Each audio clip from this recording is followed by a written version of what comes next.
Well, good morning. This hearing will come to an order.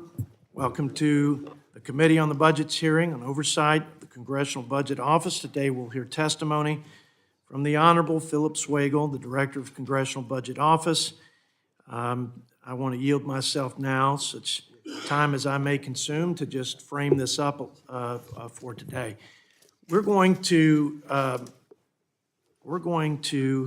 conduct our constitutional and legal oversight responsibility.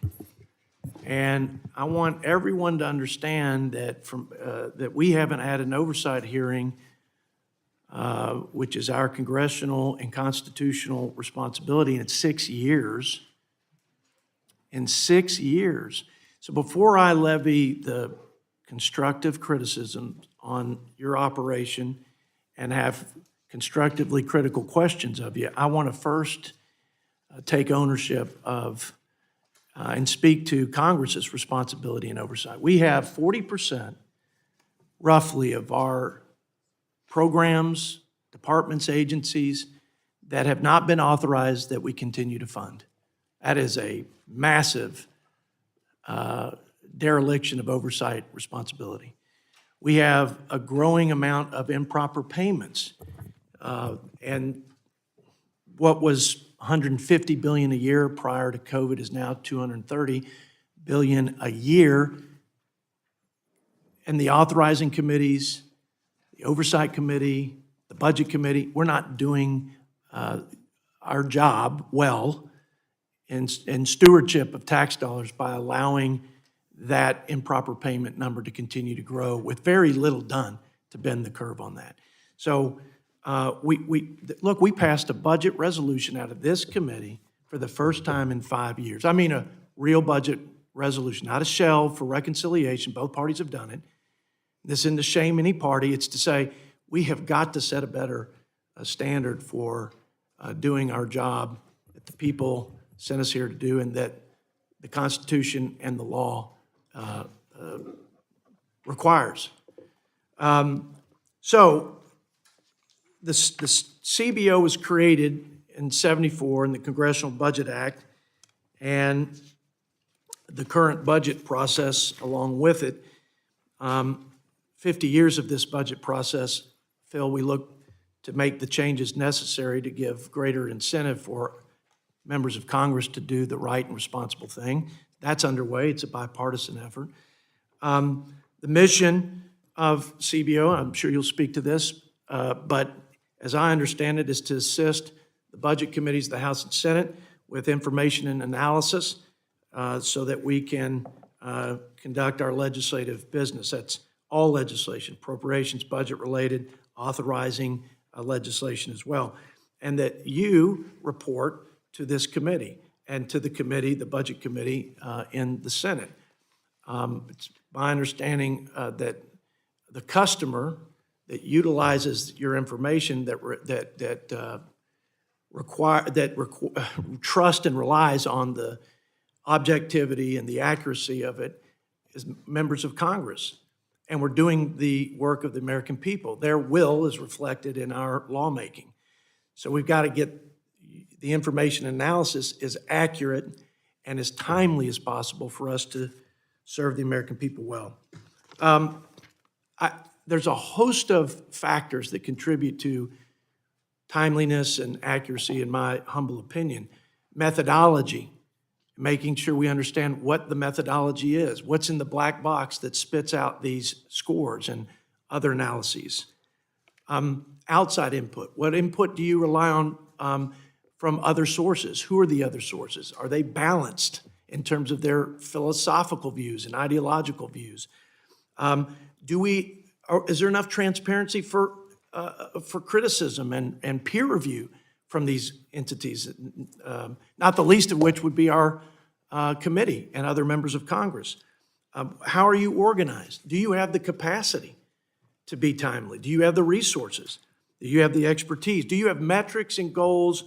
And do you have the incentives, carrots and sticks, to make sure that we're getting the right outcome out of CBO? Reporting documents. How often do you report? Are they clear so that I can understand if we're off by $1 trillion on the deficit, that I don't have to go find an email buried in my stack of emails to learn of that? Is that something we're communicating directly about? Is that something that my Democrat colleagues and my ranking member also have in a timely way? I've got to engage more. I'm going to say that right now. You and I have to talk more. This committee needs more time with you, informally and formally. We're going to have more oversight hearings, and we're going to work together to get this communication flow both ways working better than it has been over the last year. It's my first year. I plan to do a lot better.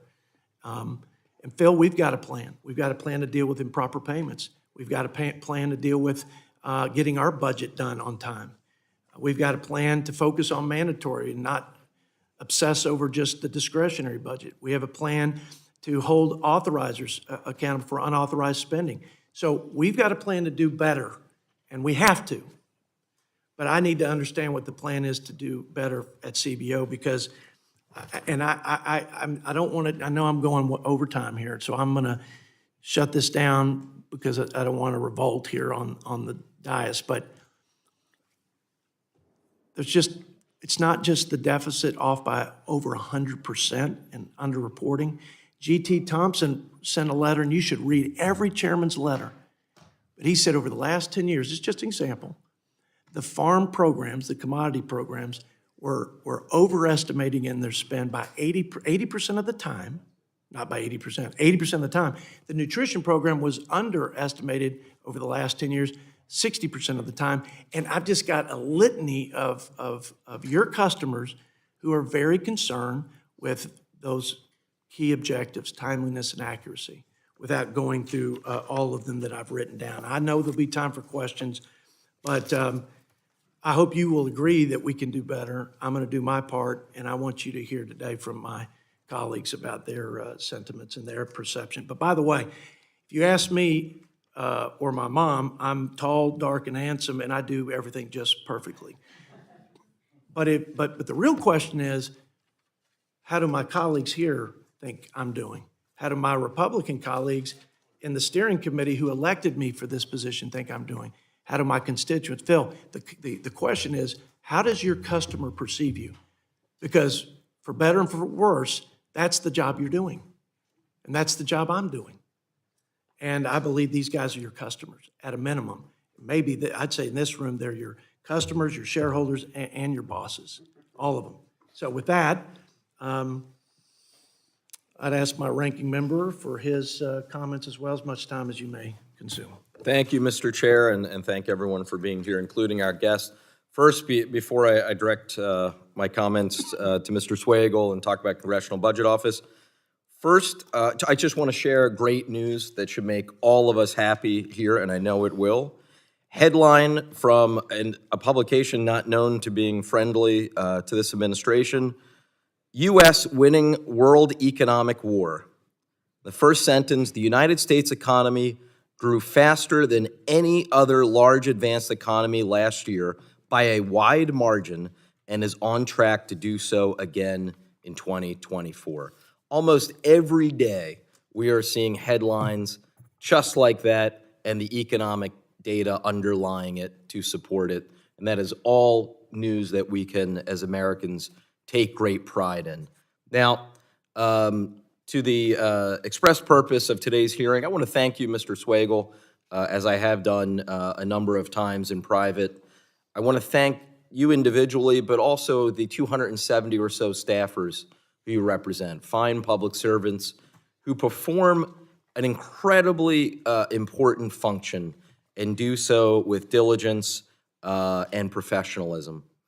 I also want to thank the chairman for the fact that we are taking time today to conduct oversight of the Congressional Budget Office, talk about things that are working well, and also things that we can improve. I would, however, urge caution to any colleagues today who intend to raise questions about CBO's impartiality, transparency, or the accuracy of their projections writ large.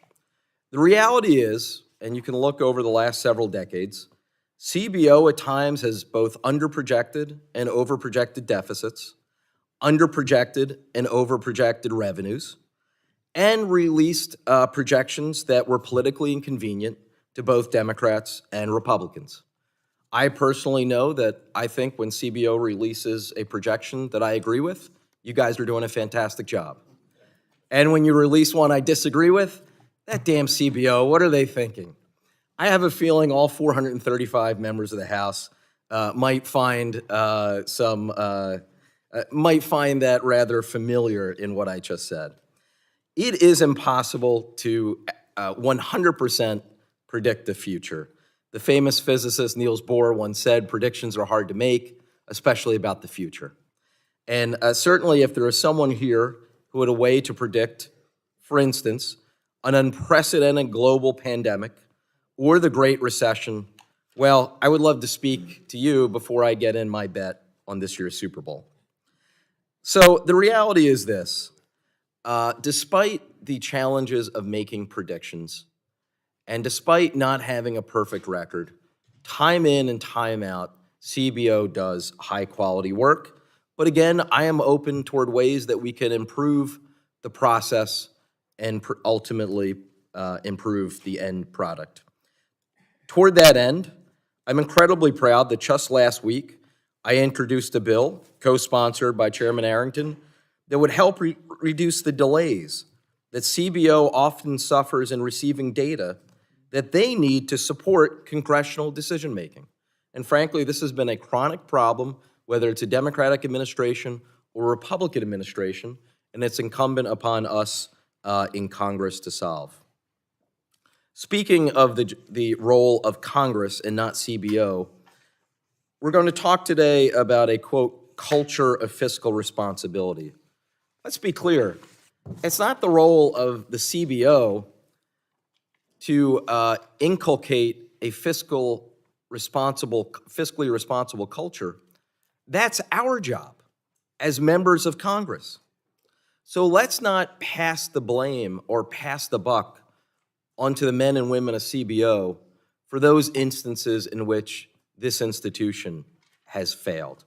So with that, I will pause here, give back the remaining 30 seconds of my time, and I thank you again, Mr. Swagel, and the men and women of the Congressional Budget Office. Speaking of timeliness, my ranking member always likes to point out when he finishes his remarks in that 5-minute time frame, so I appreciate that. I know my colleagues do. A culture of responsibility. For sure, for sure. It starts at the top, they say, right? Okay, I appreciate the comments by the ranking member. In the interest of time, if any members have opening statements, I ask that you submit them for the record. I'll hold the record open at the end of the day to accommodate those members who may not have prepared written statements. Now let's turn it over to Director Swagel. Again, thank you for your time. I won't go through your resume, but it's awfully impressive. Federal Reserve, Council of Economic Advisors, think tanks, higher education, and now second term at CBO. We appreciate you being here, and the floor is yours for 5 minutes. Thank you. Chairman Arrington, Ranking Member Boyle, members of the committee, thank you for inviting me to testify about the work of the Dr. Swagel, turn that, if you would. Thank you. Will do. Thank you for inviting me to testify about the work of the Congressional Budget Office. We're here to support you, to support the Congress, and oversight is a key part of that, of making sure that we're supporting you as you need us to do. I will focus in my testimony on the accuracy of our deficit projection, but then I look forward to answering questions on any topic. So compared with our May 2022 projections, we underestimated outlays for fiscal year 23 by $564 billion, or 9%, and we overestimated revenues by $477 billion, which is 11%. So together, that's the $1 trillion miss, so to speak. This underestimate of the deficit was about 4 times greater than our average miss. So let me go through the largest factors affecting that accuracy. And the largest factors were actions taken by the administration after our projections were made. So about $125 billion of the underestimate of outlays reflected student loans. So this is the cost of modifications, the income-driven repayment plan, and an extended pause in repayment and interest accrual. $60 billion on the outlay side was unusual outlays from the Federal Deposit Insurance Corporation, the FDIC, associated with the resolution of 4 bank failures. There was another $40 billion associated with those failures, so a total of 100, but there's a sense in which the $40 billion was the normal way they respond to a bank failure, and $60 billion was unusual. There's $170 billion of the outlay miss resulted from our estimates of net interest spending being too small. And this is on us, that our interest rate projections were too low. And then there's lots of other things. $50 billion was from other effects of our economic projections. For example, we underestimated Social Security outlays because our inflation estimate was too low. And then there's the employee retention tax credit, which affects both outlays and revenues. Now, the staff of the Joint Committee on Taxation is responsible for estimates of tax policies. And when that legislation was put into effect, they estimated that the credit, the ERTC, would have budgetary effects in 2020, 2021, and 2022, but no effect in 2023. So in our May 2022 baseline, we had nothing for the ERTC. The costs of the ERTC in 2023 were large, over $100 billion between outlays and revenues, and it looks to continue into the current year. On the revenue side, there are actions taken by the administration that totaled $120 billion that delayed tax revenues from 2023 into 2024. And this is the delays in payments for people affected by disasters in California, for example. And then there are delays in the implementation of guidance for the minimum corporate tax. I mentioned already the ERTC on the revenue side. That was about $70 billion. And then $40 billion on the revenue side was, again, our interest rate projections affecting our projections of remittances from the Fed.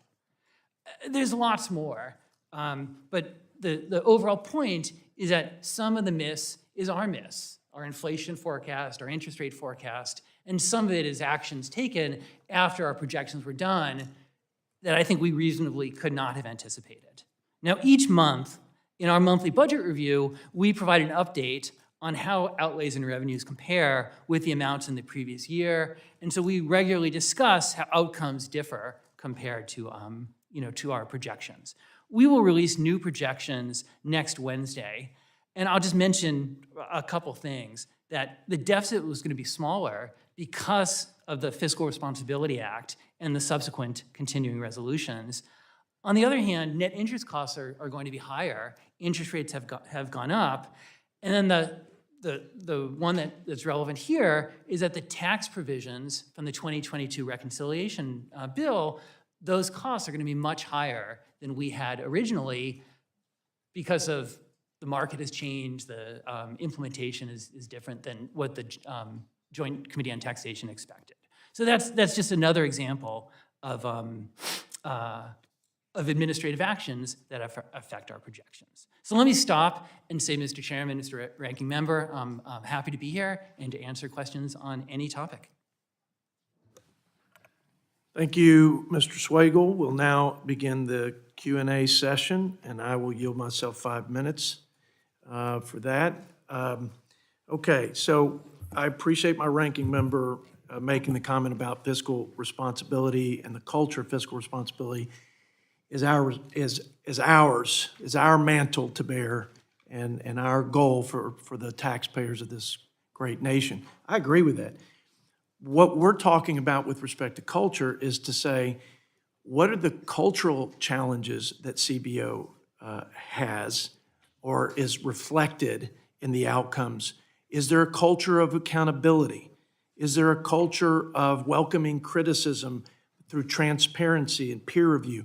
Is there a culture of customer service where you're engaging the customers and stakeholders regularly and they feel heard and Your job is objectivity. It's a nonpartisan, accurate product of scoring or some other economic analysis, but input and engagement from the customers and more. So that's the culture, Dr. Swagel, we're talking about. And those are the questions I think you have to ask as the CEO of CBO, and that's what we have to ask as your oversight authority.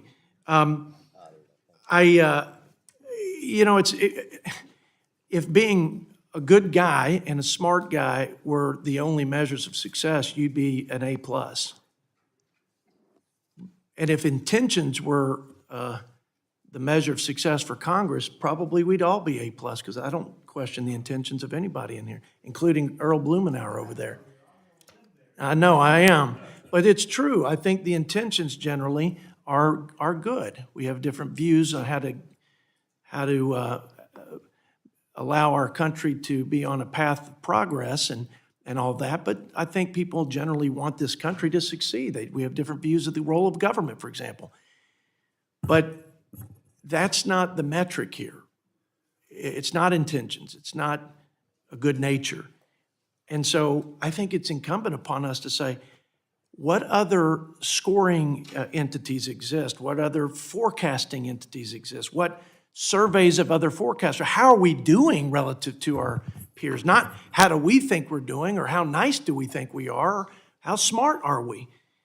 The blue chip group of economic projectors, the Federal Reserve, Penn Wharton, in my estimation, and we can go back and forth, get it more right than CBO gets it right. And we have data that I'll submit for the record on that. 6 years ago, there was 3 years of about 3 or 4% error rate from the projection to what was the actual deficit, just speaking about your projections on the deficit. But the last 3 years, it's been almost 25% in 1 year, 12% in another, and then over 100%. So this business of everybody's just doing great, Lake Woebegone, and we're all just rocking along as we should. First of all, it's not true about the Budget Committee. It's not true about my Republican conference. It's not true about this institution or the Democrats, and it's not true about the CBO. And so unless we're honest with each other, and unless we use objective data to know if we're doing a good job or not, and listening to the customer, hell, we don't know. We're just BSing ourselves and the American people. Gosh, Dr. Swagel, I've got so many things here. I guess I'm just going to refer to one statement that you make in your written statement, where you talk about at the time of the forecast for the deficit, the forecasts are typically similar to those of other forecasters. That's not what I'm seeing from the Federal Reserve, Penn Wharton, and others. For me, 8 quarters, 6 out of 8 in some categories, 8 out of 8 in others, were wrong on inflation, on interest rate, on GDP.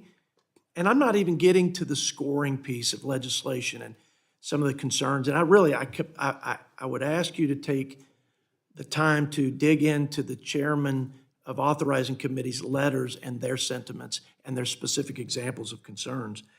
But then I flip over to the survey of professional forecasters, and you say that your forecast was at the lower end of the middle 2/3 range, and I'm not even sure what 2/3 is a big swath, and you're at the lower end. I don't know if that means you're at the lower quartile or not, but I think it does. And so I'm just going to end there with, if that's true and it's really the bottom quartile, that means we can do better. Can we all just agree we can do better? Okay? That's the framing, and that's kind of the bottom line for me, and I'll let the rest of my colleagues dig into the specifics. Again, Dr. Swagel, I appreciate it's a tough job. Predictions are tough to get right, but man, we can do a whole lot better. With that, I yield to the ranking member for 5 minutes for his questions. Well, thank you, Mr. Swagel. Let me ask you about the CBO Data Sharing Act, which I alluded to in my opening statement. And for those who are interested and want to be supportive, H.R. 7032, and I'm excited that we will be having a markup of this piece of legislation next week. Could you describe why it is CBO needs strong access to executive branch data? And perhaps you could give some examples of how delays in the past have impacted the work of CBO, ultimately impacting Congress getting the data it needs and the projections it needs. Thank you. Thank you for the bill, which will help us greatly in supporting you. CBO is basically people, computers, and data, and think of data as information.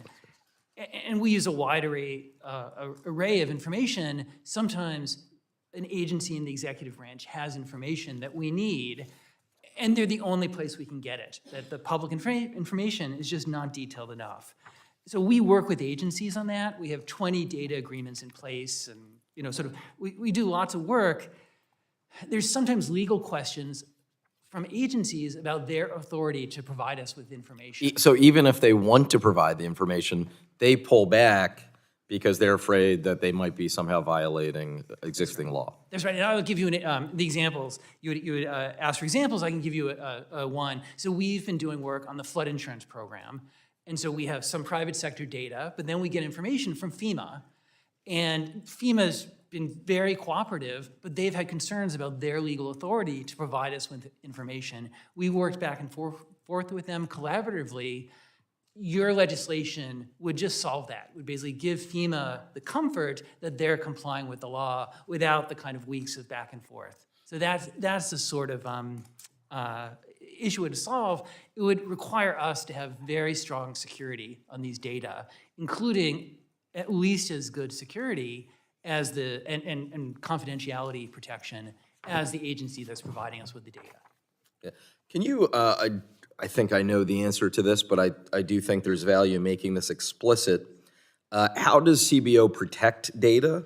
And would any of the changes in the piece of legislation that I have with the chairman, the CBO Data Sharing Act, would anything in that bill impact CBO security practices?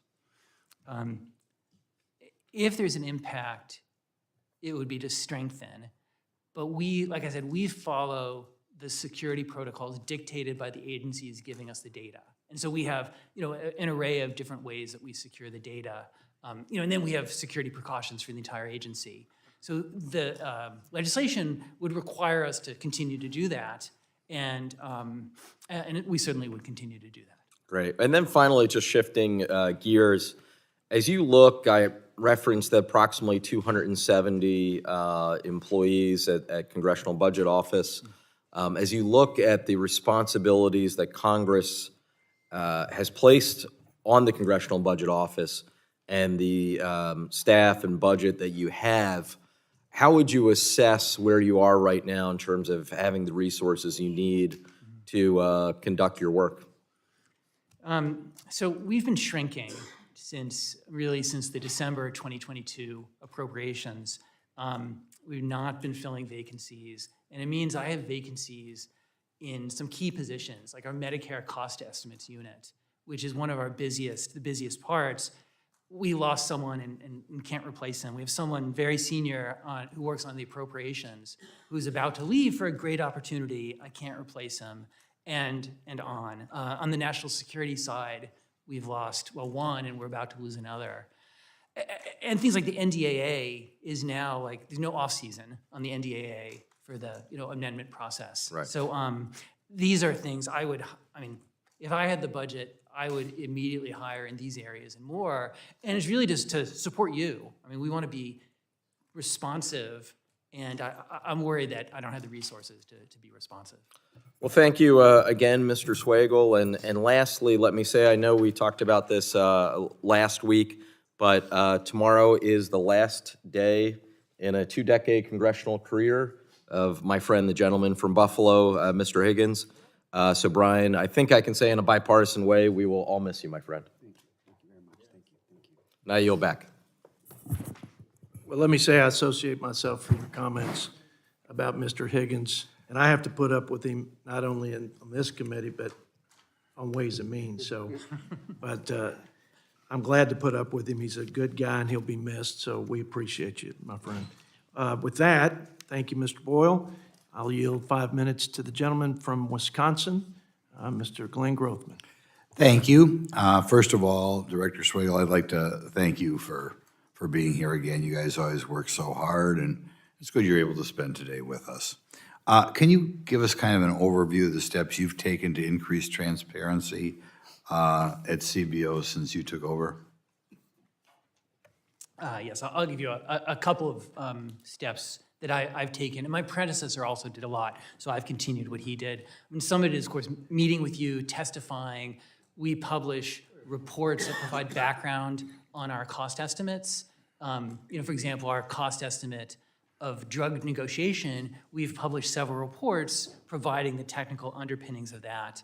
We publish reports comparing ourselves with other forecasters. We actually publish computer code as well on GitHub, so people can go in and see what we're doing. And then we request information as one other example.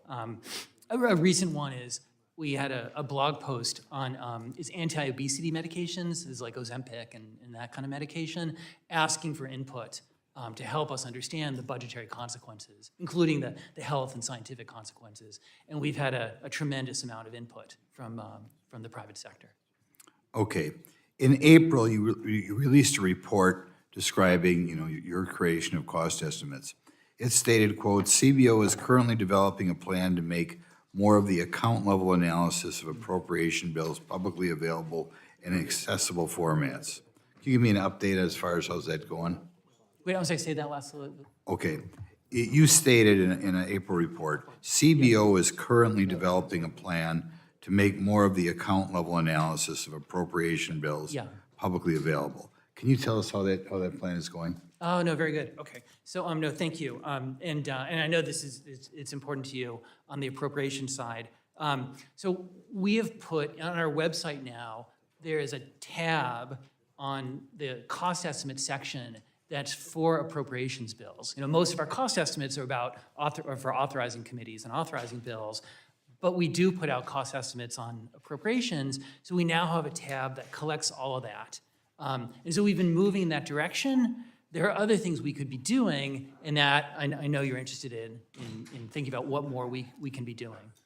Okay. There's a loophole in Section 402 of the Budget Act that carves out bills reported by the House or Senate Appropriation Committee from the requirement that you guys prepare cost estimates.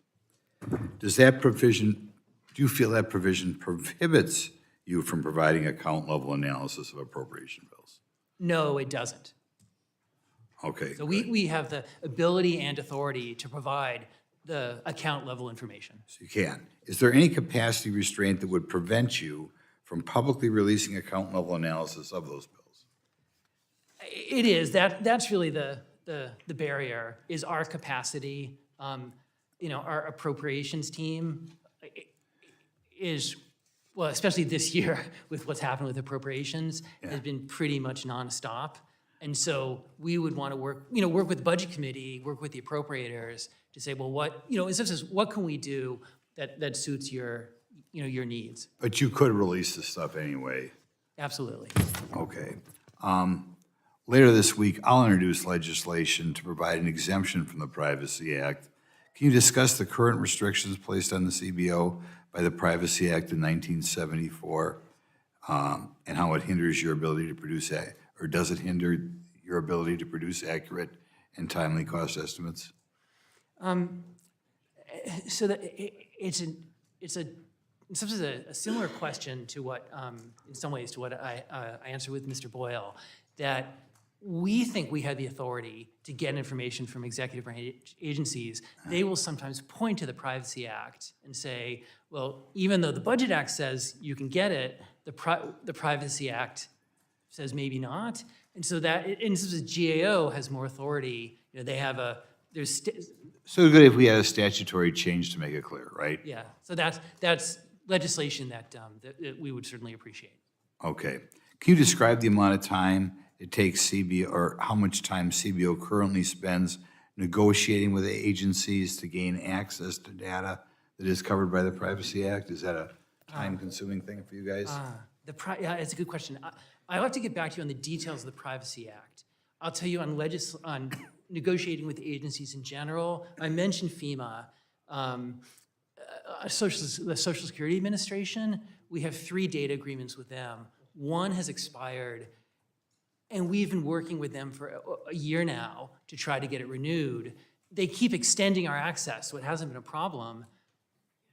But it's the kind of thing, it's like a year of sort of our general counsel's time has been, I think chewed up is the right word, trying to nail this down. So these sort of data access provisions would be very helpful. Thank you again for testifying. I thank the gentleman from Wisconsin. Yield 5 minutes now to our friend, Mr. Higgins from New York. Thank you, Mr. Chairman. Mr. Swagel, the new federal fiscal year begins October 1st of each year. And there's a process whereby federal agencies will submit requests to the Office of Budget and Management, which we'll use as a basis from which the president will make and advance a budget proposal to Congress. And then Congress begins its deliberations, passes a resolution in both the House and the Senate. Those budgets are reconciled toward the goal of trying to make a budget before or on October 1st of each and every year. How many of there's 12 appropriations bills. How many of those 12 appropriations bills have been acted in Congress for the fiscal year beginning October 1st of last year? None so far. Okay, how frequent an occurrence is that? It's been a long time since those bills were enacted on schedule with the Budget Act. Yeah. So in 2023, the federal budget was $6.1 trillion. It's approximately 24% of the entire U.S. economy. Do you believe that the American economy does not perform well when there is uncertainty and instability? That's right. Uncertainty and instability has a drag on our economy. Okay. So the federal budget each and every year, which doesn't get passed by Congress, and it's really one of 2 major functions that Congress has. One is budget and the other is oversight. Would you agree with that? I would agree. All right. So you can't recall the last time there was a budget that was enacted by Congress at the beginning of the fiscal year on October 5th or 1st, which included all the appropriations bills approved, which are necessary to have a budget. Otherwise, you don't have a budget. Yeah, I don't know the last time that happened. Okay. Well, here's my point. People beat up pretty good on the federal government. And it should be also, people should be reminded that the federal government is part of a public-private partnership. And, look at defense research appropriations, DARPA, for example. Every technology in everybody's smartphone here came from research that was financed by the federal government. Touchscreen technology, voice-activated personal assistant, global positioning satellite, and the internet. The same is true for drug development. Drug companies won't, do risky research because on the front end, the basic science of drug development is not profitable. It's all cost. And then the drug companies pick it up and they pay for it. I just want to make the point that the federal government is 24% of the U.S. economy. And Congress, that is responsible for developing a budget, fails in that responsibility every single year. Additionally, the United States is 5% of the world's population and 5% or 25% of the world's economy. So not only does Congress's inability to make a budget fully with approved appropriations bills virtually every single year, not only does it hurt the American economy, as the world's largest economy, it hurts the world economy as well. Would you care to comment on that? No, I agree with you that the kinds of instability and uncertainty that you pointed to in the U.S. economy has an effect on the rest of the world, and the economic prospects overseas affect us as well. So I agree with what you Has said. that been quantified ever as a basis to admonish Congress to do a better job? I haven't seen that, but I wouldn't be surprised if someone has quantified that effect. So it's conceivable that it could be quantified. It could be quantified. I think that that would be a great public service the Congressional Budget Office could provide to the United States Congress so as to admonish them to just do basically what Congress was put in place to do. With that, I'll yield back. I would share with Mr. Higgins, I love his line of questioning. The Fitch and Moody's have quantified it. They've said that our lack of governing, our inability to come up with long-term solutions because of the dysfunction of our institution is a reason they have downgraded, which comes at a cost. So that's just one measure, but I appreciate your line of questioning. Now, for 5 minutes, our friend from Pennsylvania, Lloyd Smucker. Thank you, Dr. Schwegel. Good to see you. Let me start by recognizing the importance of the work of CBO to inform our decisions that we're making for policy and for legislation. And I appreciate the work that CBO does. Also appreciate you've made yourself available, your staff available to me multiple times on a variety of topics, and I appreciate that as well. And I think one of the things I'd like to drill down on just a little is this $1 trillion miss, because the work of CBO is important. We rely on CBO, and I think, wouldn't you agree, a $1 trillion miss can reduce our confidence in CBO's projections? I agree. It was an extraordinarily large miss. Yeah, and it really, your projections really do have an impact on how we're thinking about legislation and so on. So this is important to understand what happened here. And I appreciate as well, you provided an explanation. It looks like about roughly 1/3 was due to actions taken by the administration after you did your projection, right? A big Roughly that's 1/3, about 300 some. So is that unusual? It was an unusually large miss. Well, I'm saying, is it unusual for the administration to take actions that are not authorized essentially by Congress? It was unusual from our perspective. And, Yes. in some sense, we're trying to I mean, track it. these were actions that you could not have been aware of, correct?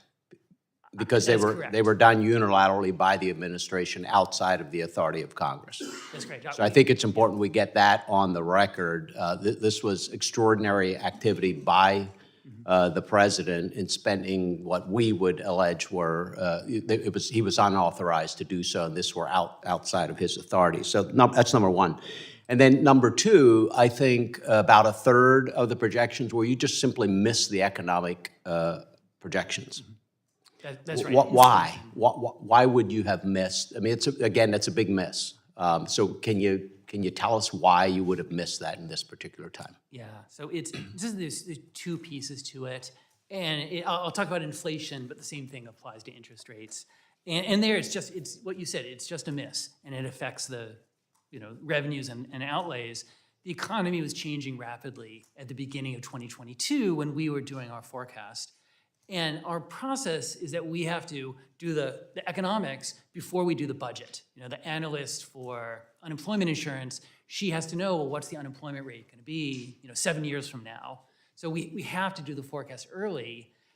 And when the economy is changing quickly, as it was in early 2022, even 2 months, doing a forecast 2 months early. So it was a mix of those. And I wish we had more time, but I don't. I want to go back to something the chairman said. It does appear that other organizations like Penn Wharton were closer and perhaps have been closer in previous years as well on their economic projections. Do you track that? We do. So we make comparisons to others, So can you, including. can you provide us with your comparisons on a number of organizations? I don't know the answer to this. I would be interested in knowing how you've done over the past few years compared to some of the other organizations. Just share that with the committee if you don't mind. When you look at that and you find if they are more accurate, I don't know if you'd agree if they are not, do you look at your own model? Because there are obviously, every organization is using different models. Do you think your model is still the best model after missing it by $1 trillion? We do. We go back and look. When we miss, and on the inflation side, we went back and looked at, well, why did we miss? What did we miss? And our subsequent inflation forecasts have been not just much better, like really much better, like really spot on as inflation has come down over time. So we do go back and try to figure out, well, what do we need to improve? Yeah. Have you made changes to your model after this year's $1 trillion difference?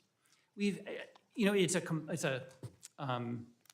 of a portfolio of models, we've made changes to, on the macro side, on the inflation side, again, in particular, where the miss was the biggest, we've made changes. We thought much more carefully about how the economy is changing as on the supply side, labor supply, supply chain disruptions, other things.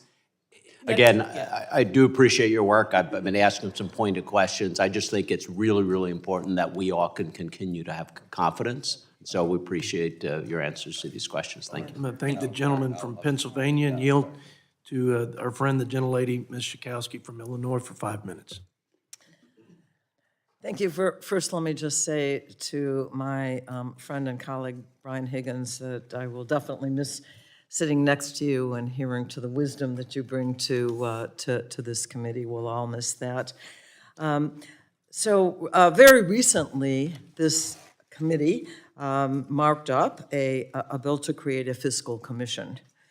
I was on a fiscal commission, the Simpson-Bowles Commission in 2012, and I have to tell you, as a consequence of that experience, I strongly objected to the idea of creating a fiscal commission, believing that the members of Congress are fully capable of coming up with budget decisions. And because they seem to focus on things like cutting Social Security and other benefit programs. What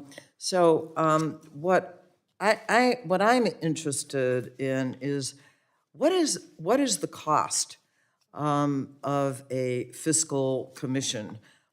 This is not free, and I'm wondering, in addition to having members of Congress working on this, how much would a fiscal commission cost? What's your estimate?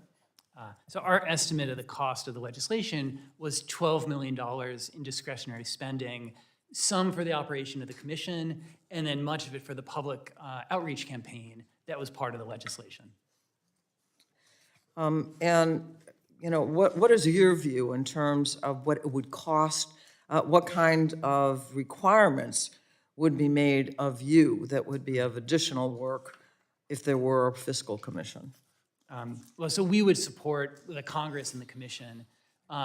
Depending on what else is happening, what other legislation we're working on, it could challenge us. And I mentioned some of the vacancies we have on the macro side. On our macroeconomic team, we have vacancies as well. On our Social Security team. So I'd want to make sure we had the resources really to support the commission wherever it went. Okay, well, I think we should relieve you of that and just take care of it ourselves. Anyway, let me ask you about another issue. I am very concerned about income inequality in the United States. And Republicans have long claimed that cutting corporate taxes somehow is going to pay for itself. This has never really happened. We saw during the Trump administration a large tax, what I feel like is a tax giveaway to the wealthiest Americans. And I am just wondering, what was the cost of that Trump tax cut when he was president?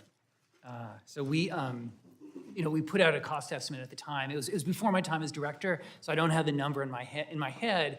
We did an analysis. I'll answer the question in this way. We did an analysis of the effects of it, and we said there would be economic effects on investment and some Well, revenue. my understanding was that there was an estimate that there was a $1.1 trillion over 10 years would be the cost. That sounds right. Yeah, which is a heck of a lot of money. And so what I really would want to comment on, your thoughts about the legislation that we're going to vote on today, and on the tax cut. And what we see is that for the child tax credit, that there would be $33 billion for the child tax credit, but $177 billion for the corporate tax cut. And we know that some of the companies, am I going up? No, I haven't. Some of the companies like Meta and Netflix and General Motors would actually have tax refunds as a consequence. I feel that that's inequitable, and I wanted to have your comments on what you think the impact will be. Okay. So we haven't analyzed the specific tax bill that will be voted on today, just because that's the Joint Committee on Taxation has done that. We will, though. Every year we do a report on income inequality looking at the tax system. And so in the future, we will go back and look at the effect of how the tax system has changed and what that means for inequality, including the effects of the child tax credit in narrowing inequality. So we will get that. I just won't have that until after the fact. I look forward to see your conclusions. Thank you, and I yield back. I thank the gentlelady from Illinois and yield 5 minutes to our good friend General Jack Bergman, who's the chair of our Oversight Task Force. Mr. Bergman, for 5 minutes. Thank you, Mr. Chairman, and thank you, Doctor, for being here. There's a current country song by Bailey Zimmerman. The title is Between a Rock and a Hard Place. And the first lyrics are, we've been swinging and missing. It ain't broke yet, but it damn sure needs fixing. We could probably apply that, but I would suggest to you, unlike the song, we're pretty broken right now in a few different areas. I'm going to focus my comments on, because as a member of the House Veterans Affairs Committee, I want to discuss the CBO scoring of the VA-related bills in relation to the Toxic Exposure Fund, TEF. In short, the PACT Act allowed VA to use TEF for a wide variety of services for veterans exposed to toxins, shifting some traditionally discretionary costs like healthcare to mandatory spending. As a result, the CBO developed a rule of thumb scoring all veterans legislation, classifying a percentage of total discretionary costs as mandatory costs to any authorizing legislation which would affect one of 9 VA appropriations accounts. Okay, I know this is getting a little technical here, but some of this you may have to take for the record if you don't have it, but I'll stay with the big picture. The mandatory spending portion is currently 24% of the total authorizing legislation cost, and it is projected to increase to 42% by fiscal year 2032. This decision by CBO has forced the VA committee to find offsets to advance even the most basic bills, including several that I've introduced, and has greatly hindered our work in committee to improve the lives of veterans and their families. While I understand the statutory requirements for CBO under the PACT Act, it is essential that Toxic Exposure Fund-related scoring by CBO is accurate and based on actual data. So my main question here is when, if ever, because you're kind of between a rock and a hard place here. It's kind of like you designed or you got involved with the FAA in figuring out how airplanes should work, but yet you never built them and you never fly them. So you're kind of somewhere out there because you've got to make sure of the safety of everything that works. When, if ever, will the CBO be able to dispense with its rule of thumb to assign a certain percentage of total cost as a mandatory cost for all affected legislation? Okay, no, thank you. And everything you described is the way we do it. So when we looked at the TEF, we talked to the VA about how they would implement, as best they could tell us. And the rule of thumb was developed based on that and based on the data on the Gulf. Now, I'm going to get to, because you could go on this and the rest of my time will be gone in a heartbeat. But the point is, Yep. you know it. Did the Congress not get the wording right in the legislation? Because we're looking in the mirror here, and we could have done better, because what the House did was good wording, but we ended up taking the Senate wording in the end game, and it created that loophole, or that created that uniquely soft area that puts us all between a rock and the hard place. And I'm not trying to lay blame on the Senate, but I think the House should have pushed back, and we have a chance to rectify this in the future. Is that fair? That's fair, and we are ready to work with you and with the committee to think about different legislative approaches, so as to get out of the rock and Yeah, hard. because this is on us as the Congress, the House and Senate together working on this. Oh, by the way, as an aside, in the last 30 seconds, the $12 billion price tag for the Fiscal Commission,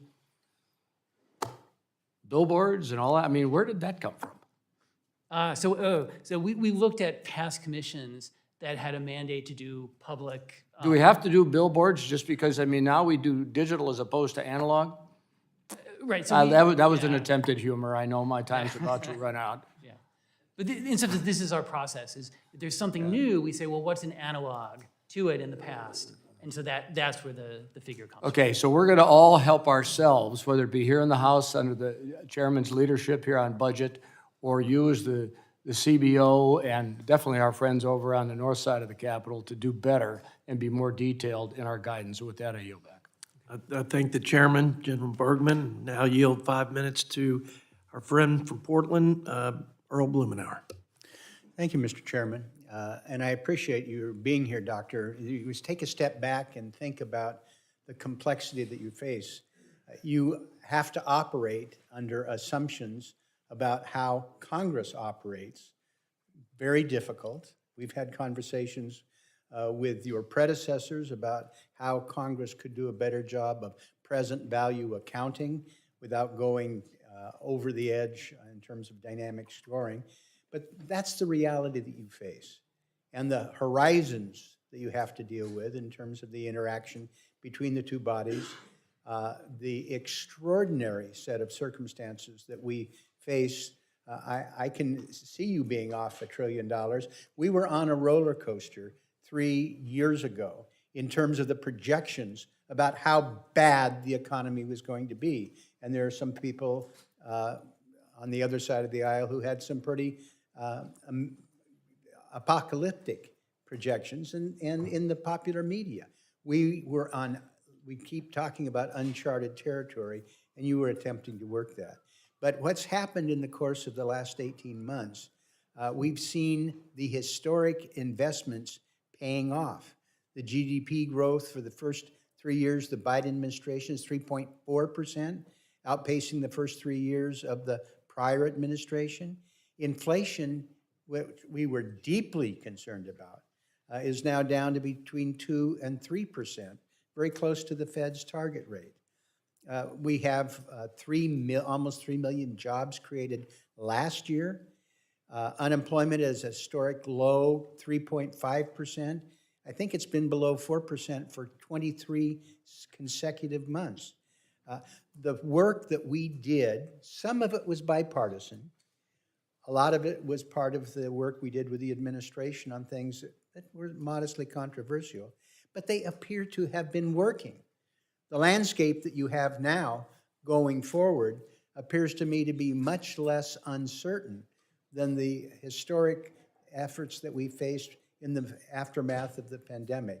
So I am less concerned about attacking your modeling. I know you are 270 people. I mean, this is the smallest of the agencies, and you're doing a lot in uncertain areas. I'm wondering if, based on the success of policies recently, if that raises your confidence level in terms of the projections that are on the table now looking forward. It does. I mean, the lower inflation gives us much more confidence that we've got it better and that our projections, say on inflation, are more on target than what we had that I talked about in my testimony, and that affects revenues, it affects outlays. Mr. Chairman, I just feel that we may have different opinions about the efficacy of policies, but I think they're working. I think the empirical evidence that CBO and other outside experts are looking at, that this is really extraordinary growth. We're doing better than any other major economy and the minor economies as well. So it seems to me that it's important for us to focus on the big picture. We ought to focus on being able to help the CBO be able to have the resources to meet our needs, and that we need to have realistic expectations coming off the roller coaster that we've been on. A number of us have been through these challenges before. We've watched hits and misses, but I think we're in a trajectory now where we can have much greater certainty rather than sort of challenging the CBO, the assumptions. I would like to work to strengthen the agency, to be able to focus on ways that they can meet our needs, and that we can have more realistic expectations for this impossible job that will never be done with complete accuracy in terms of projection. But we've got an agency that's doing a good job.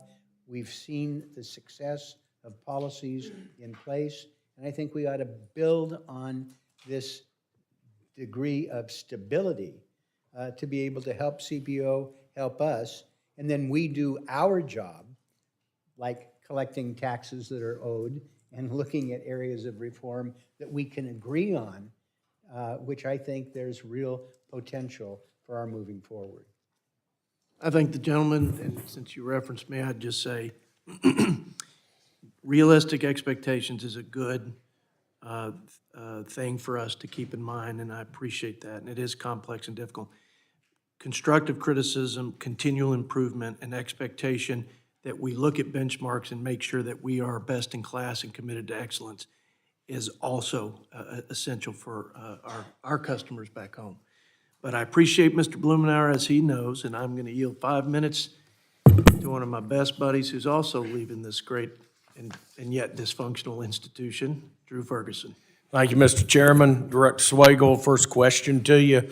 How does it feel to wake up every day, go to work, and feel like you're shooting rubber bands at the moon?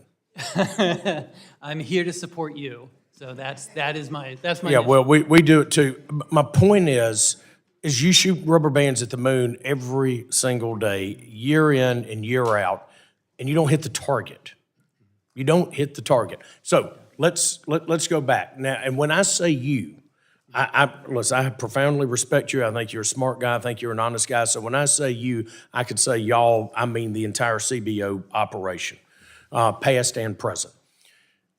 If you go back, let's pick a number, 20 years, 25 years. Every time you give us a 10-year score, from that date forward to the 10-year mark, what's your accuracy? How accurate are you on day one when you tell us a program's going to cost $5 billion or $12 billion, and you get to year 10, what's your hit and miss rate? It just Yeah, just what's your hit and miss rate? you know, it varies so much. It's, yeah, I can't give you an overall because I can give you some quick examples on like where we've gotten it wrong, where we've gotten it right. But No. it varies. What I'm looking for is that I want this body to understand, and we all want to understand the predictability that our friend from Oregon talked about. If you're going to give us a 10-year number, okay, and then we go out 10 years and we're not even in the ballpark, we're half of that number. That is, we're not making really sound decisions because the accuracy is so far off at the 10-year mark. I don't think that's a function of you not being able to do your job. I think that's a function of a really bad system. Static scoring. Why in the world are we not using dynamic scoring? Okay? Why in the world are we, a question that I'm going to submit to you in writing that I would like for you to answer is to look at every 10-year window that you give us on a score and then look at the accuracy rate at that 10-year mark, okay? All right, now, that's number one. Number two, because you're off, and again, when I say you, I'm talking about CBO, when CBO is off consistently, and I was on the Budget Committee in 2017, and I've kind of gone back and looked at what they said was going to happen in 2017, and here we are coming up on 8 years later, and we ain't even close. Okay, we're not even in the ballpark of it. All right, so we should be doing. Do you think that quarterly audits of your numbers, where they are, and some suggestions about how to make that better on a quarterly basis would be helpful? It's something I've been thinking about. So every month, we put out the monthly budget review that provides information against the last year. You're thinking of this bigger picture, you know, not like program by program, but the big picture is something I've committed to the chair to think about how we can provide you with more information, that you don't need to ask us, that we just push the information. Okay, all right, that's good. All right, more information is helpful. One of the challenges is that every time y'all are wrong, which has been damn near every quarter that I've been up here, okay? Every quarter you're wrong. You always say why you're wrong to some degree. You know, it's a little opaque, all right? Sometimes you make that clear as mud. But you never come back with a solution about how to fix that problem. And CBO hasn't offered meaningful solutions to us to consider. And if you're not going to do that, then maybe we're going to suggest those to you. But this is an absolute, if you think about where we are, since 1974, we got so many good men and women on both sides of the aisle that have run trying with the promise of getting our fiscal house in order, okay? To make sure we can take care of our most vulnerable, defend this nation, do all the things that we want to do as a great nation. And we're consistently off, consistently way off. And the result is trillions of dollars in debt, 36, 37 trillion now. We're not making real smart decisions because I don't think our information is really good, because you're operating by rules that don't lead to where we need to be. And it just begs the question, if we're going to continue, we're doing the same thing over and over again, and we're getting the absolutely same horrible results over and over again from the Congressional Budget Office. Mr. Chairman, I know my time is about to expire again. Director Swagel, I'm not trying to attack you directly. I'm trying to attack a process that is badly broken. And I look forward to Congress maybe making telling how we're going to reform this and do this the right way. I yield back. I couldn't associate myself more with those comments, especially your conclusion. Before we lose our friend, Mr. Higgins, for the last time, I got a Yeti cooler here. The guys that created Yeti coolers are graduates of Texas Tech University, my alma mater. So it says Budget Committee. We appreciate this. The best your Budget Committee colleagues could come up with was a Yeti cooler mug. And then I'm going to give you, as your friend, a Food, Fuel, and Fiber shirt. And so that's on behalf of the people from God's country in West Texas. Thank you, Chairman. Thank you very much. Y'all give it up for Brian, please. You bet. Scott Peters, our friend from San Diego, 5 minutes. Brian, you tell us if that Texas Tech mug holds water. Director, thanks so much. You know, you're an understated guy. I can be an understated guy. And I just want to call out what you said, which is you're not able to get people to fill these jobs. We depend so heavily on CBO. It is the sort of guidepost we use to have a common set of facts about what things cost. What do you need to have the capacity to solve these problems before we even talk about what the techniques or approaches would be? So we're shrinking down under 270. I think I need about 285 people to really serve the Congress the way the Congress works now.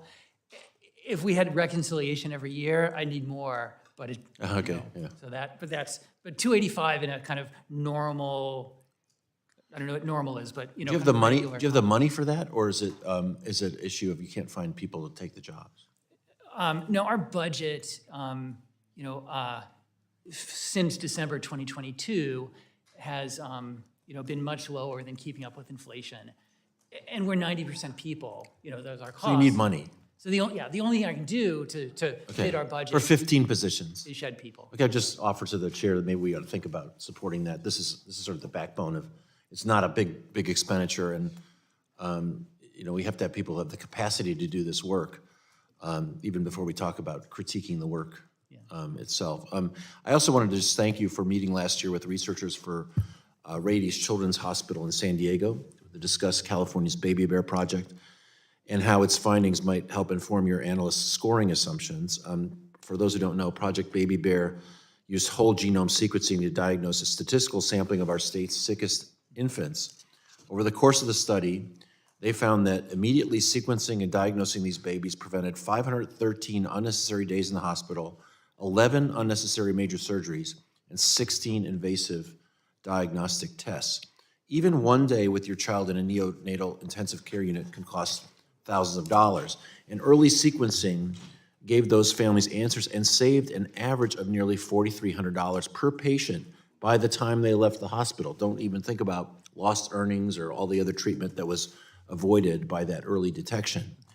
Now, that brings up the issue with the federal government scoring, because when we talk about things like screening and prevention, infrastructure, education, buying fuel for the military, we only talk about the impact of the budget this year, and we don't really account for the future benefits of that saving. So, that's something no family would do. You wouldn't say, I can save $10,000 on fixing the roof this year, knowing that when the storm comes through, you spend $30,000 on replacing your furniture next year. I mean, we have to figure out a way to handle that. And so I wonder, how do you propose we get a better job of, would you propose we would get a better job of accounting for the returns we get on the federal investments that we make, so we really are accurate about what things really cost over time?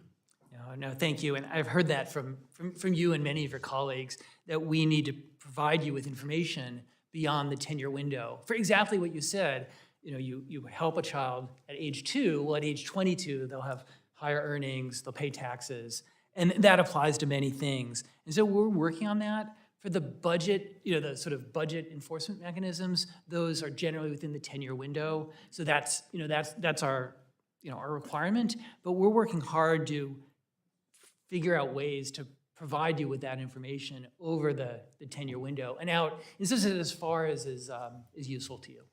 Just so maybe flesh out a little bit, because we've been talking about this for a long time. How do you propose what do you think those tools are going to look like? Can you preview that for us? Yeah, I'll tell you some of the challenges. One is just, $1 in year 22 is different than $1 in year 2.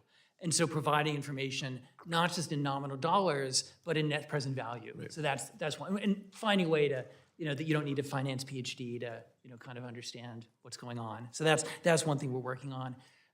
Another one is the comprehensiveness. So there'll be benefits, improve a child's life, they pay taxes, but they're also going to draw on some benefits, whether health subsidies or other things, and try to get all of those pieces at all of the stages of their life. That's the kind of thing that is a challenge, but that we're working on. Maybe with your predecessor, I talked about only tobacco was the only thing that had enough evidence to actually nail down future benefits, avoiding tobacco. I'd suggest, we have a lot of evidence that may not be as extensive as that, but you could give us some benefit. You could discount it by 75 or by 50% for uncertainty. At least give us a chance to talk about things in a way that's realistic, in the way that businesses and families do all the time. Mr. Chairman, I've exceeded my time. Appreciate the hearing, and I yield back. Mr. Chairman, can I mention the two things that we're working on that I think are of general interest? One is obesity or anti-obesity, which has that long-run property. A second is hepatitis C, which also has that same, you help someone today, their life is better for 20 years. And so we're working hard on that, and I'll come back to you when we have more on that. Great points about the time frame and how we measure the time horizon of benefits and ROI, and I think that's a really good topic. We could spend a whole hearing on, and these are things we're going to come back to, Dr. Swigel, for more of a deep dive. With that, 5 minutes to our friend from Utah, Mr. Blake Moore. Thank you, Chairman. And to continue on that point, we could do a whole hearing on healthcare and those long-term factors, and it relates to what I wanted to talk about. But Chairman, thank you for holding this hearing on oversight. Regardless of who's in the administration, regardless of whatever Congress's majority or minority, we cannot be scared, we cannot be afraid to do our oversight responsibility. We don't exist as a separation of power, the congressional branch, unless, or the congressional side of this, if we are unwilling to do that on the legislative side. And to the ranking member, thank you for always keeping to time on your remarks, appreciate that. But I also appreciate your mentioning that, Democrats, if it's favorable, will highlight the CBO, they'll blast it on the other side, and Republicans will do the same thing, and we've got to be able to get away from that. We have to look at it, and that ultimately does go back to the CBO and your responsibility, Director, the accuracy and getting to that point where you've got accurate data that can extend over several years and looking forward. If we can have accuracy, then we will take more of a responsibility. I will commit to it, to make sure that we're delivering that, and even in our rhetoric and our tone, that we've got to look at a score, regardless if it's a Republican or Democratic-led bill, and recognize, okay, that's going to be accurate. So that has to exist back here. We cannot get ourselves in fiscal order if that doesn't exist. And the point I wanted to make is that net interest spending. So the numbers I have here, $217 billion for in 2023. It was several $100 billion higher than the CBO's May 2022 baseline projection. Okay, these are significant increases and extremely hard to predict going forward. It is my biggest concern. It's what keeps me up at night, knowing that when my kids have their first job and they just graduated from their education program, whatever they're going to be doing, that they're going to have 40 cents on the dollar of whatever federal revenues are is just going to be our net interest. That's the part that keeps me up at night. Director Swigel, a lot of legislation proposals that are introduced have the significant long-term costs would be much larger if interest on the debt was factored in. Can you give us some perspective on the authority or ability at this moment to be able to project net interest costs associated with this scored legislation? Does CBO need an act of Congress to be able to make this more a part of the factor? Because as our net interest increases by hundreds of billions of dollars year over year, every time you score, even if it's a small bill, will have a much more significant impact than it did in the previous decades. And that has to be something that we take into consideration. Can CBO enhance their efforts on this? No, you've got it exactly right, that more debt, higher rates, we're more vulnerable to that. So we have the ability to do that for any legislation. What's the interest cost? What we've done so far is put up a spreadsheet on our website that has our interest rate projection, and anyone can do that. Say, okay, if a bill costs $10, well, here's the sequence of interest costs coming out of it. So we haven't put that into a cost estimate, but we've given everyone a tool that they can do that on their own. And I would argue, and I would speak to our leadership, like just having that on the website is great. I'm glad that it's accessible, but I think we need to move past just the theoretical conversation about it and move that into a more concrete element, because it is a concrete factor. Okay. And it is our nation's number one issue on the fiscal side is how much our net interest will continue to grow, and especially when you add in inflation, you add an interest rates taking a quick little hike, that's devastating to the entirety of the budget. I mean, we can predict Social Security, Medicare, Defense, Medicaid, the approach bills, we can predict their growth rate pretty accurately with the standard things that go on here. But that net interest is going to be a huge burden. With my remaining time, could you describe the collaborative process between CBO and JCT in developing fiscal projections? Do you share the methodologies and responsibilities and what lessons learned? I was fascinated to kind of come in, and I always want to find anything that's duplicative. Like, I want to just get rid of it out back here. Could you just share some of your comments on that? Okay, I'll say 23 seconds worth, and happy to come and tell you more. So we're sister agencies. Anything that changes the tax code, they do. We stay out of their lane. So the bill today, that's being voted on today, there's a cost estimate that says CBO. Every number in there is from JCT. From JCT. By statute. Healthcare, the people and taxes are so woven together. We work collaboratively with them, and so that's just two examples of it. But it's, sort of statute by piece of legislation by legislation. We work collaboratively, but some things are theirs, and we stay out of their lane. Thank you, Chairman. Thank the gentleman. Yield 5 minutes to our friend from California, Jimmy Panetta. Thank you, Mr. Chairman. And thank you, Director Swagel, for being here. Obviously, we appreciate your candidness and your honesty because we know that congressional scorekeeping can definitely be a pretty fraught topic on Capitol Hill. But you've always been a trusted resource, especially when it comes to our debt and deficits and the cost of legislation. And I think, as you heard today, and as you know, both sides of the aisle have taken issue with CBO's methods or particular scores from time to time, and often it's politically motivated, but other times there are legitimate criticisms of methods. Now, I'm glad that we're here today to discuss the CBO's role, examine where some of our differences lie, and see how we can achieve a common understanding of how CBO's models and scorekeeping work. More importantly, we need to get Congress closer to understanding the true costs of debt and deficits, of mandatory and discretionary spending, and the legislation that we bring before Congress. So thanks for being here today to talk about your process and how we might better understand and how we might better improve that process. Now, can you talk about the importance of interest rates to our debt and deficits? And pretty straightforward question, should Congress consider prioritizing deficit reduction when interest rates rise? As the debt has risen, our vulnerability to higher interest rates has gone up. And by the same token, if there were credible deficit reduction, that would lead to a positive effect in terms of lower interest rates. So there's a virtuous circle to be had there. Got it. Now, let me kind of hit on something that I think we're going to be seeing a lot, especially coming up with our vote tonight. The employee retention tax credit, I think, was something that obviously helped out during the pandemic, kept businesses afloat. Unfortunately, years after the pandemic closures, we've been bombarded with these ads. I think all of us have heard it in this room, telling small businesses to apply for a credit that they really, I think we've seen, don't need and likely aren't eligible for. Now, I'll note that we would end this credit early as a pay-for the tax credit deal that we passed out of Ways and Means, which raises $70 billion. And it appears that the ERTC alone contributed to both about $50 billion in outlays and an overestimate of $70 billion in revenues.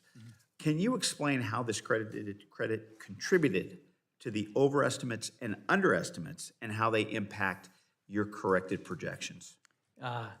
So as you said, the ERTC was meant to support businesses, for the challenges they had in the pandemic.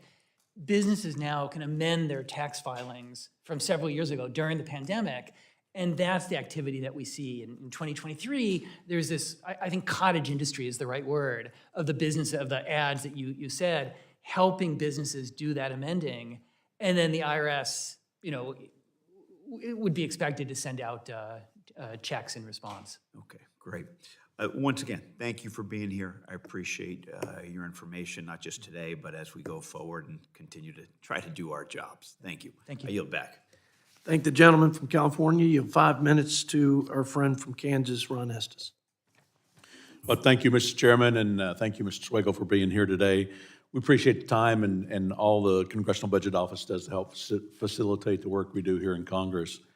But frankly, the CBO has fallen short in recent years on some of its work. And I hope that after today's conversation, you feel emboldened to actually address some of the needed changes to make sure that you continue to address and support Congress over the years to come.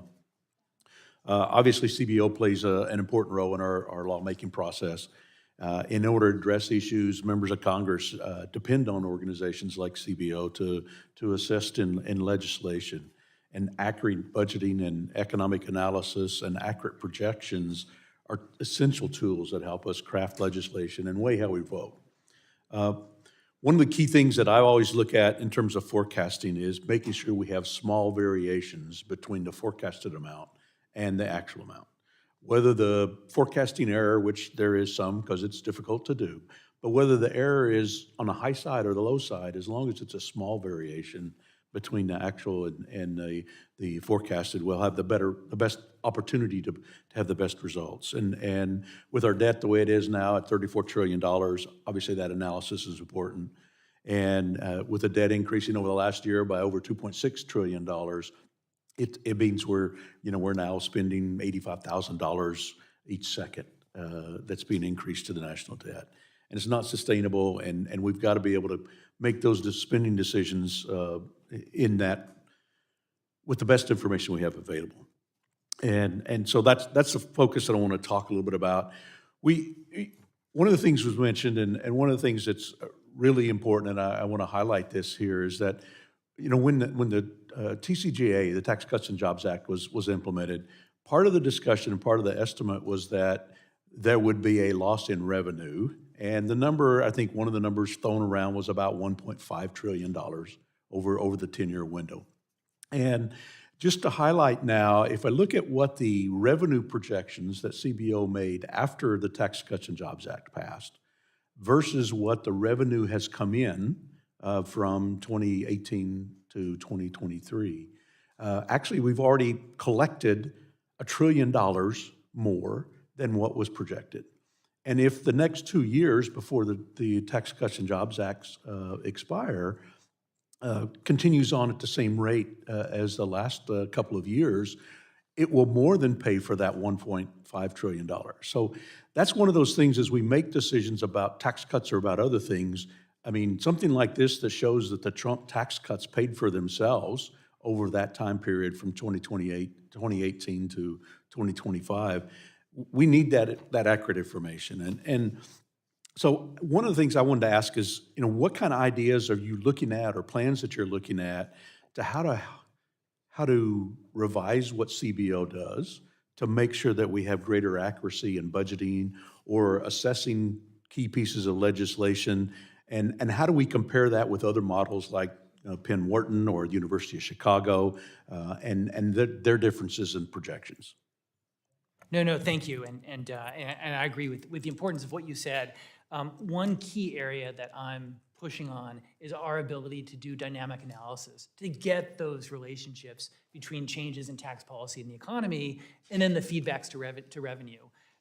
We've done it in the past. We did it with the 2017 Tax Act, but we haven't, and we've done a few other little things, but I'm looking at what major legislation could we make sure that we're in position to do. And so tax is one, immigration is another, and obviously CBO has no opinion on what the right immigration legislation is, but I want to make sure that we're in position that if there is, we would be ready to say, what's the effect on the economy, what's the effect on, the dynamic effect for whatever legislation comes forward. Yeah.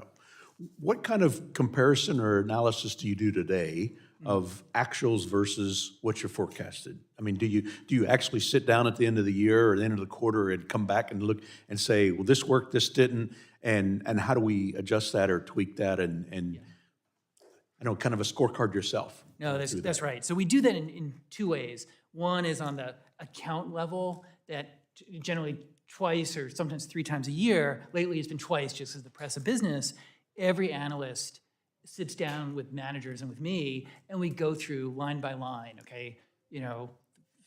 SNAP benefits, it was higher and here's why, whatever, every line. So on the micro level, then we look at the overall. And so that's the $1 trillion miss. That came from our report at the end of last year, going at the big picture level of the miss that we had. Thank you. And Mr. Chairman, my time's expired, and obviously it's an important issue. We want to make sure we get good, accurate information to help us make those decisions. Absolutely. I yield back. Thank the gentleman from Kansas, and now you'll 5 minutes to Ms. Ballant from Vermont. Thank you so much, Mr. Chair. Doctor, I really appreciate you being here today.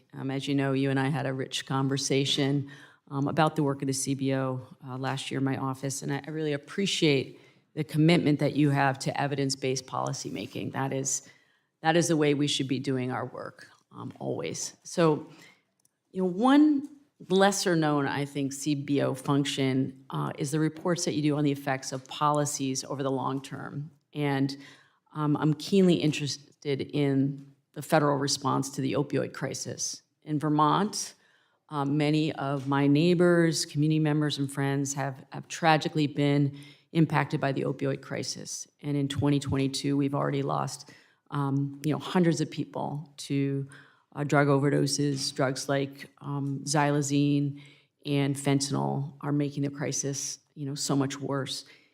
And have been working on this issue both here in Congress and also my time in the state legislature. And I know it's an issue that we actually have agreement on across the aisle. This is killing our constituents.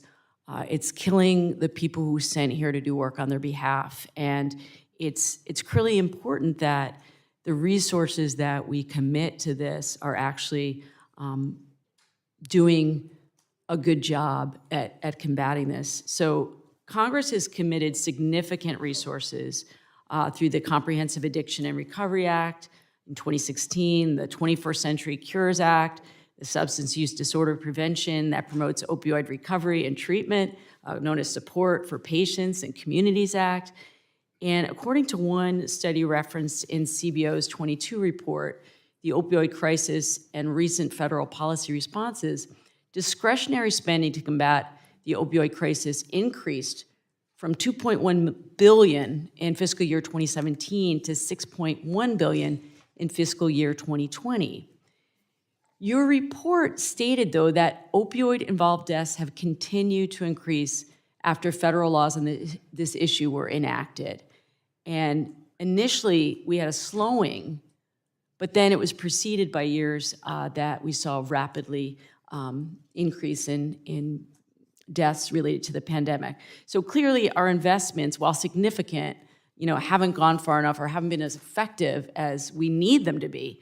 So can you just tell us a little bit about why it's so important to review the impact and efficacy of enacted legislation in charting a better path forward?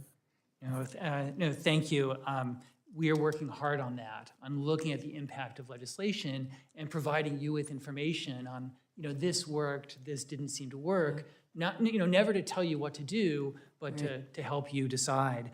And it's one of the shortcomings of that first report that you said, that we couldn't evaluate what Congress had done just because it was too new. Yeah. And so that's what we're working on now. We're continuing to work on is a follow-up to that report with more evaluation. And some of it might be tentative, but if we can point you to say, here was the impact of this program and that program. We're not there yet, but I agree.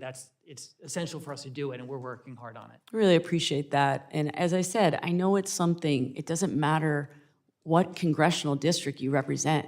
Every community is dealing with this. And it's really important for us to examine the work, make sure we're targeting the resources to the right places, figure out what's working and what's not. And I know that it is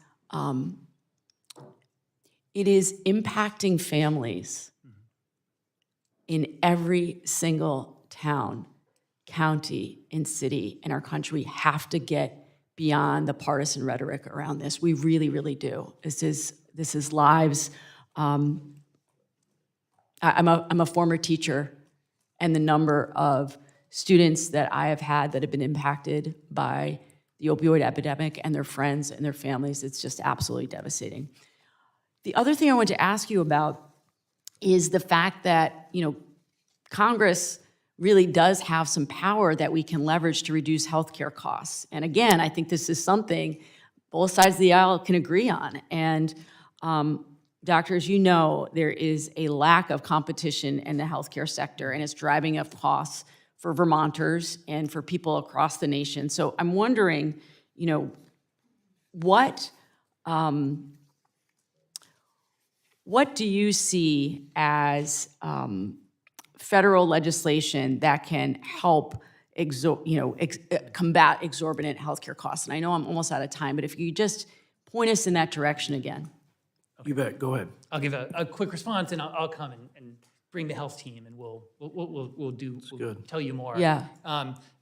It's an issue across so many aspects of the health system, and a challenge that the system is so complex, and there's so many sort of non-competitive aspects to it that there's not like one thing to do. And so there's a little bit of, we're looking at piece by piece, hospitals, pharma, other providers.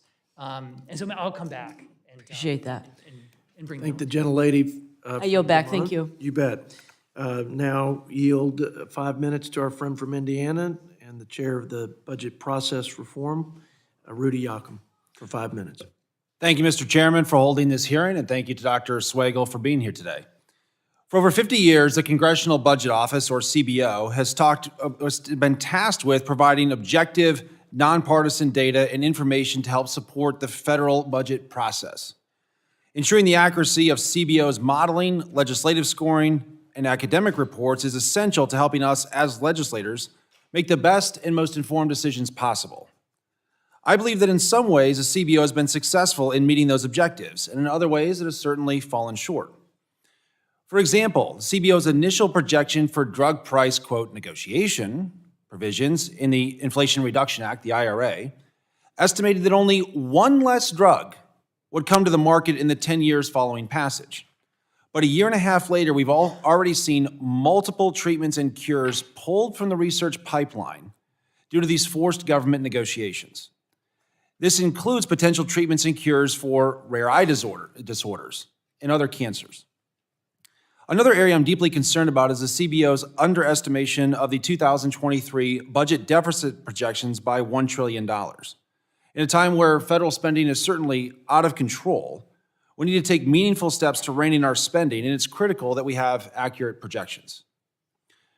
Dr. Swagel, in your testimony, you addressed the various components that contributed to CBO's multi-trillion-dollar underestimation of our 2023 deficit. But briefly, what changes are you making to the model to ensure that these errors aren't repeated again next year?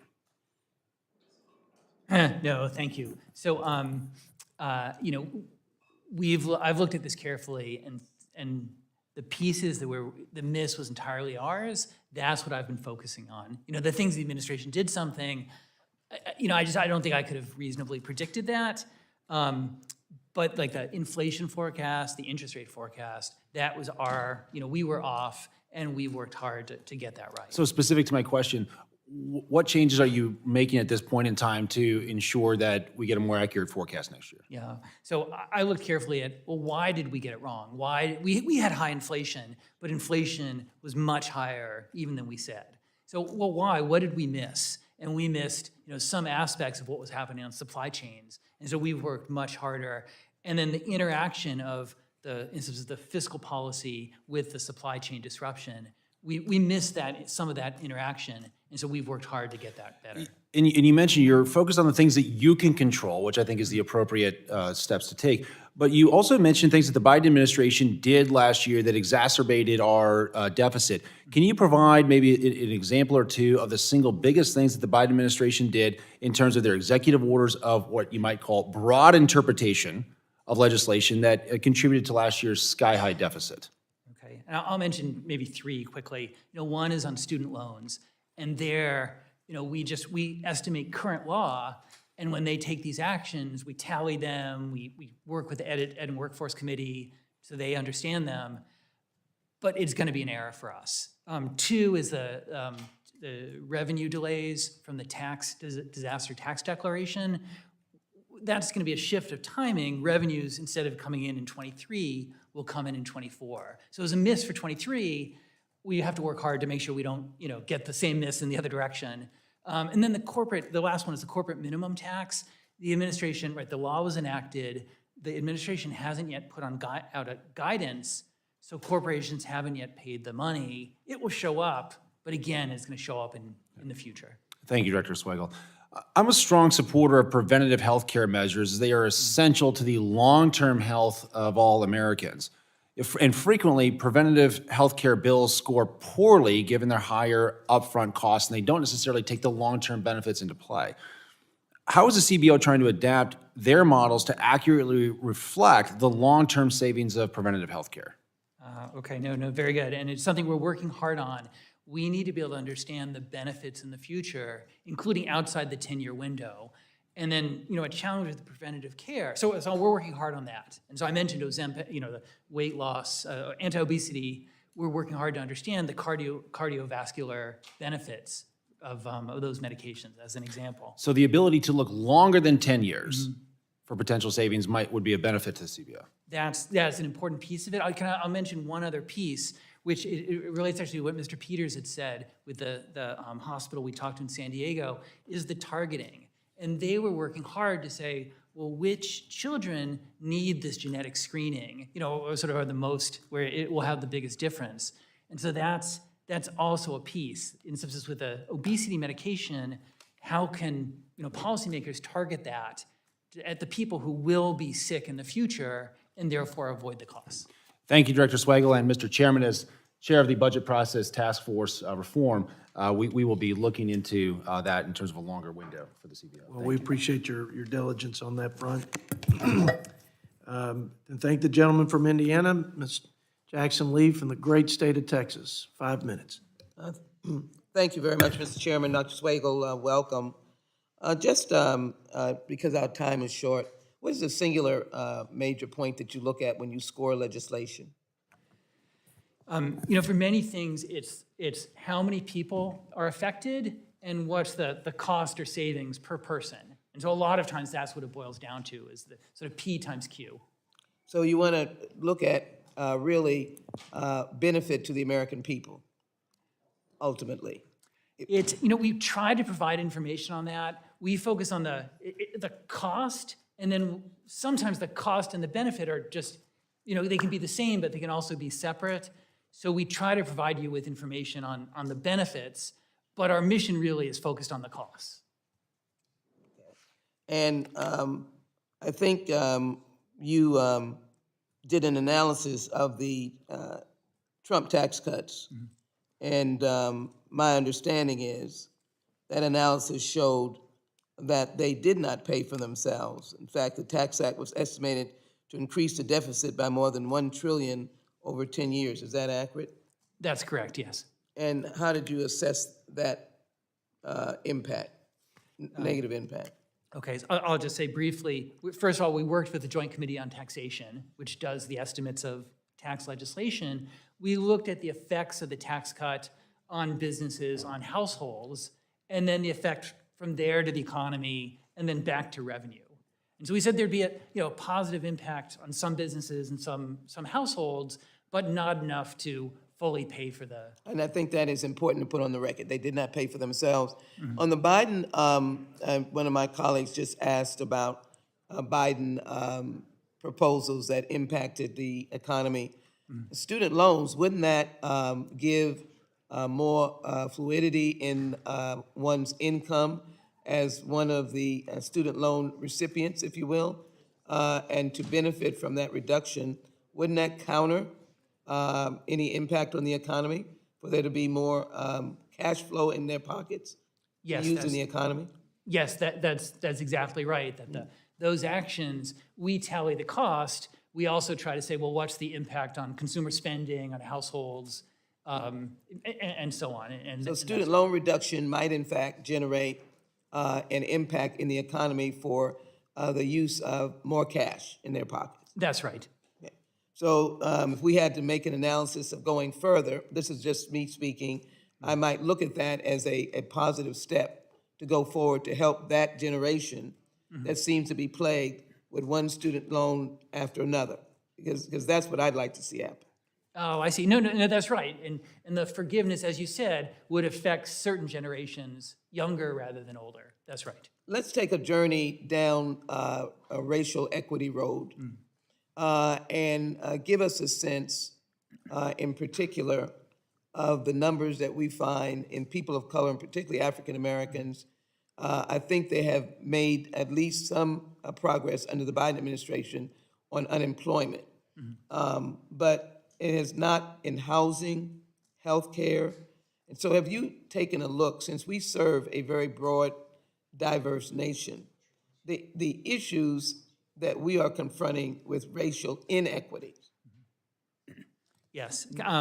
If it's okay, can I mention 3 ways that we are trying to meet that Yes, and that need for I information? think we spoke before of the HR 40 concept of reparations. Reparations, right. And I apologize, we haven't analyzed that. But on healthcare that you mentioned, we have been working to make it so that we can analyze health insurance and coverage by breaking it down by race. So that, as you said, there's great inequality, by different dimensions, and one of them is race. We haven't been able to analyze that. We're getting close, and so we'll be able to do that. The same on tax policy. There's a slideshow on our website from some of our analysts. We've been working with the Census Bureau to be able to relate tax information by race, which, of course, you don't put your race on your 1040, but we've been trying to make it so that we could at least say something. And then the last one we're doing is flood insurance. And this is Representative Waters has been instructing us to do this, is to say, well, what's the effect of flooding by different communities, not just by location, but by race? And so we've been working hard on that as well. Well, can I ask you to add, again, my discussion on HR 40 is to raise that as an analysis that speaks to the historical record of African Americans and how that trajectory impacts their economic status even today. And that would cover, I think I'd like to have you emphasize housing affordability and housing access, which is everyone's pathway to wealth. Ownership of property and/or in the form of housing is a door opener to wealth. Okay, no, and I understand that. So as these past inequities play out today on household wealth, so the inequalities of the past and the injustices of the past affect the families of today. So we're not working on it now. If we had the ability to, I agree, we need to work on that. I thank the gentlelady. Thank you. I yield back. And now yield 5 minutes to my friend from the Palmetto State, Ralph Norman. Thank you, Mr. Chairman. Thank you, Director Swigel, for coming. You've heard it over and over again, the accuracy of what your reporting has been. Would you agree spending is the cancer in this country? Overspending? Overspending presents economic Cancer. difficulties. All right, let me just give you a rundown. In May of '22, the projected outlay was $5.9 trillion in '23. The actual from the CBO was 6.5. Net interest spending was $217 billion higher than projected. Higher education, $143 billion higher than projected by the CBO. FDIC, $99 billion higher than projected. SNAP, $18 billion higher than projected.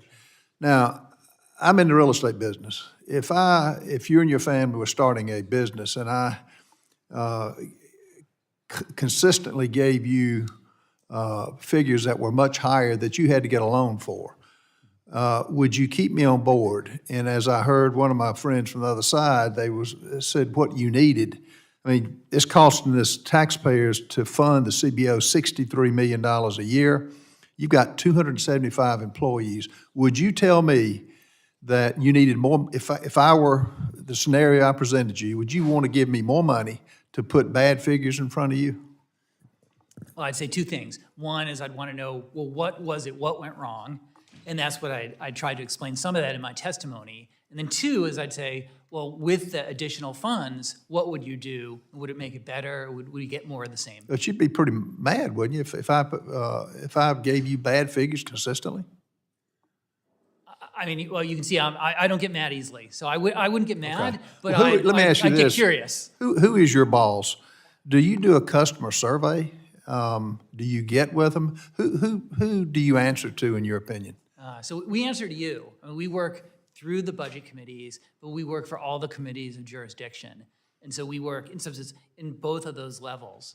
And so for, on health legislation, our boss would be the committees that work on health legislation. Well, I think you would get, if you didn't get mad, if it were coming out of your pocket, you would get mad, because I would, you just can't reward bad behavior.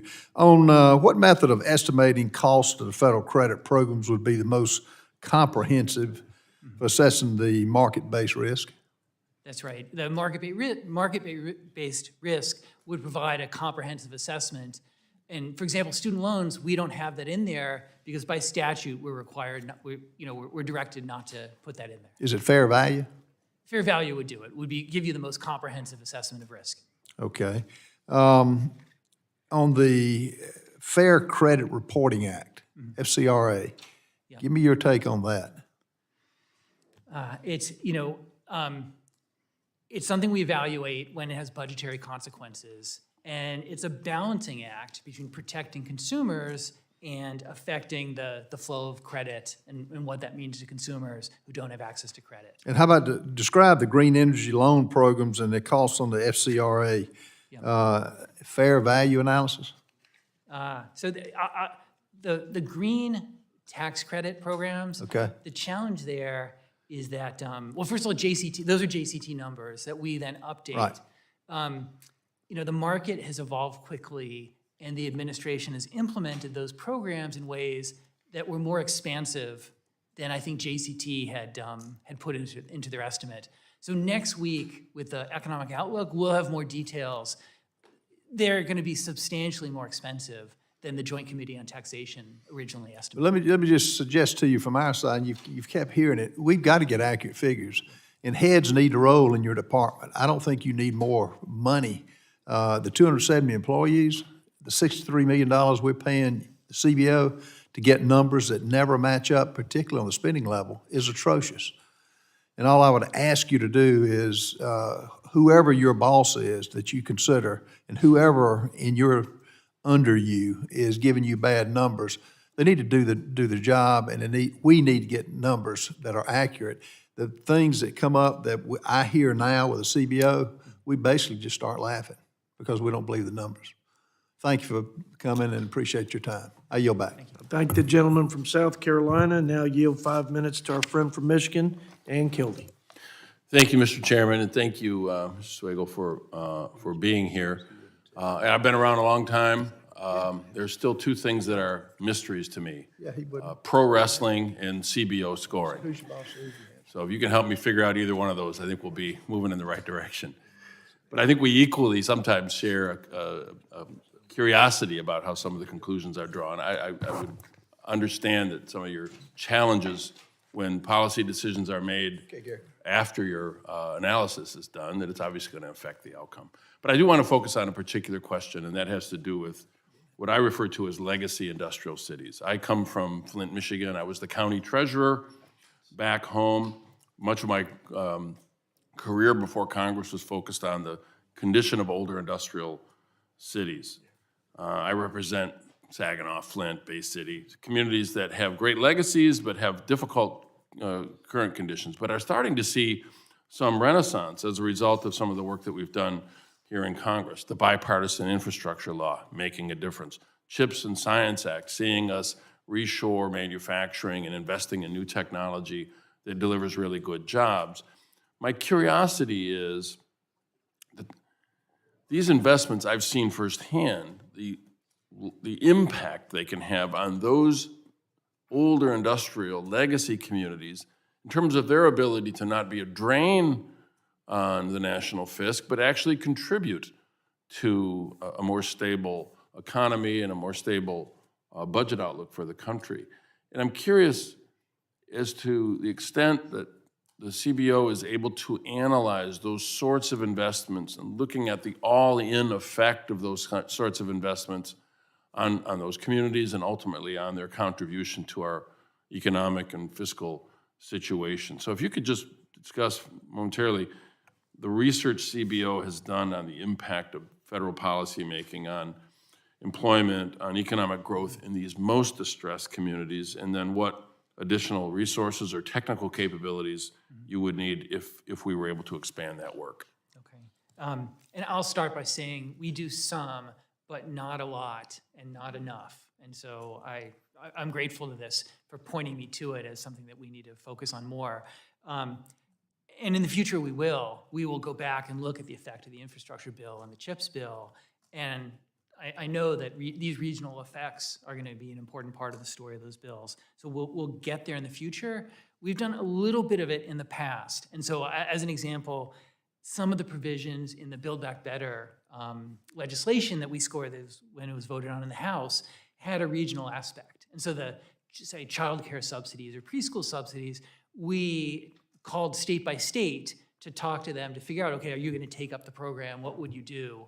And then we added that up, and that was our estimate. So that sort of thing a little bit, but not, really not the big picture issues that you're focused on. And so I can only apologize, and we got to do better. Well, I appreciate that. And I think one of the other aspects of your work that I just want to call out and see if you might comment on, I've long been of the view that the window over which we examine the efficacy of our investment decisions, whether it's tax policy or investments in, say, early childhood education, since you referenced it, the 10-year window is interesting.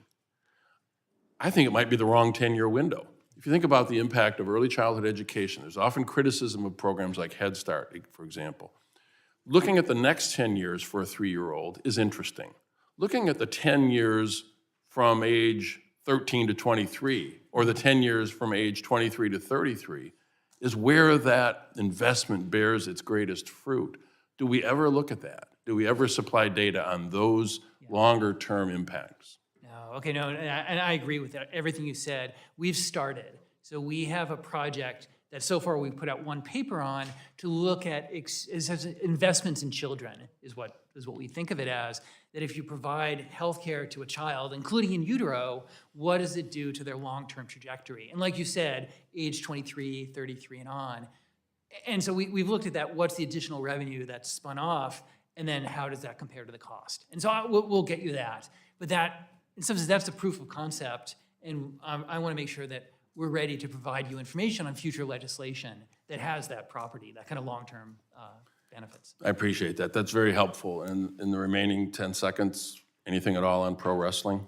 I have a former student who's a pro wrestler. You do? He All right. briefly played for the Dolphins and then went into pro wrestling. So I will hook you up. No. Thank you very much. We have such broad authority here that I'm not surprised when anything, including pro wrestling, comes up. Thank you, Mr. Kildee. And now yield 5 minutes to our friend from Oklahoma, yes, ma'am. Just procedural. Yes. Just procedural. Thank you so very much. Yeah.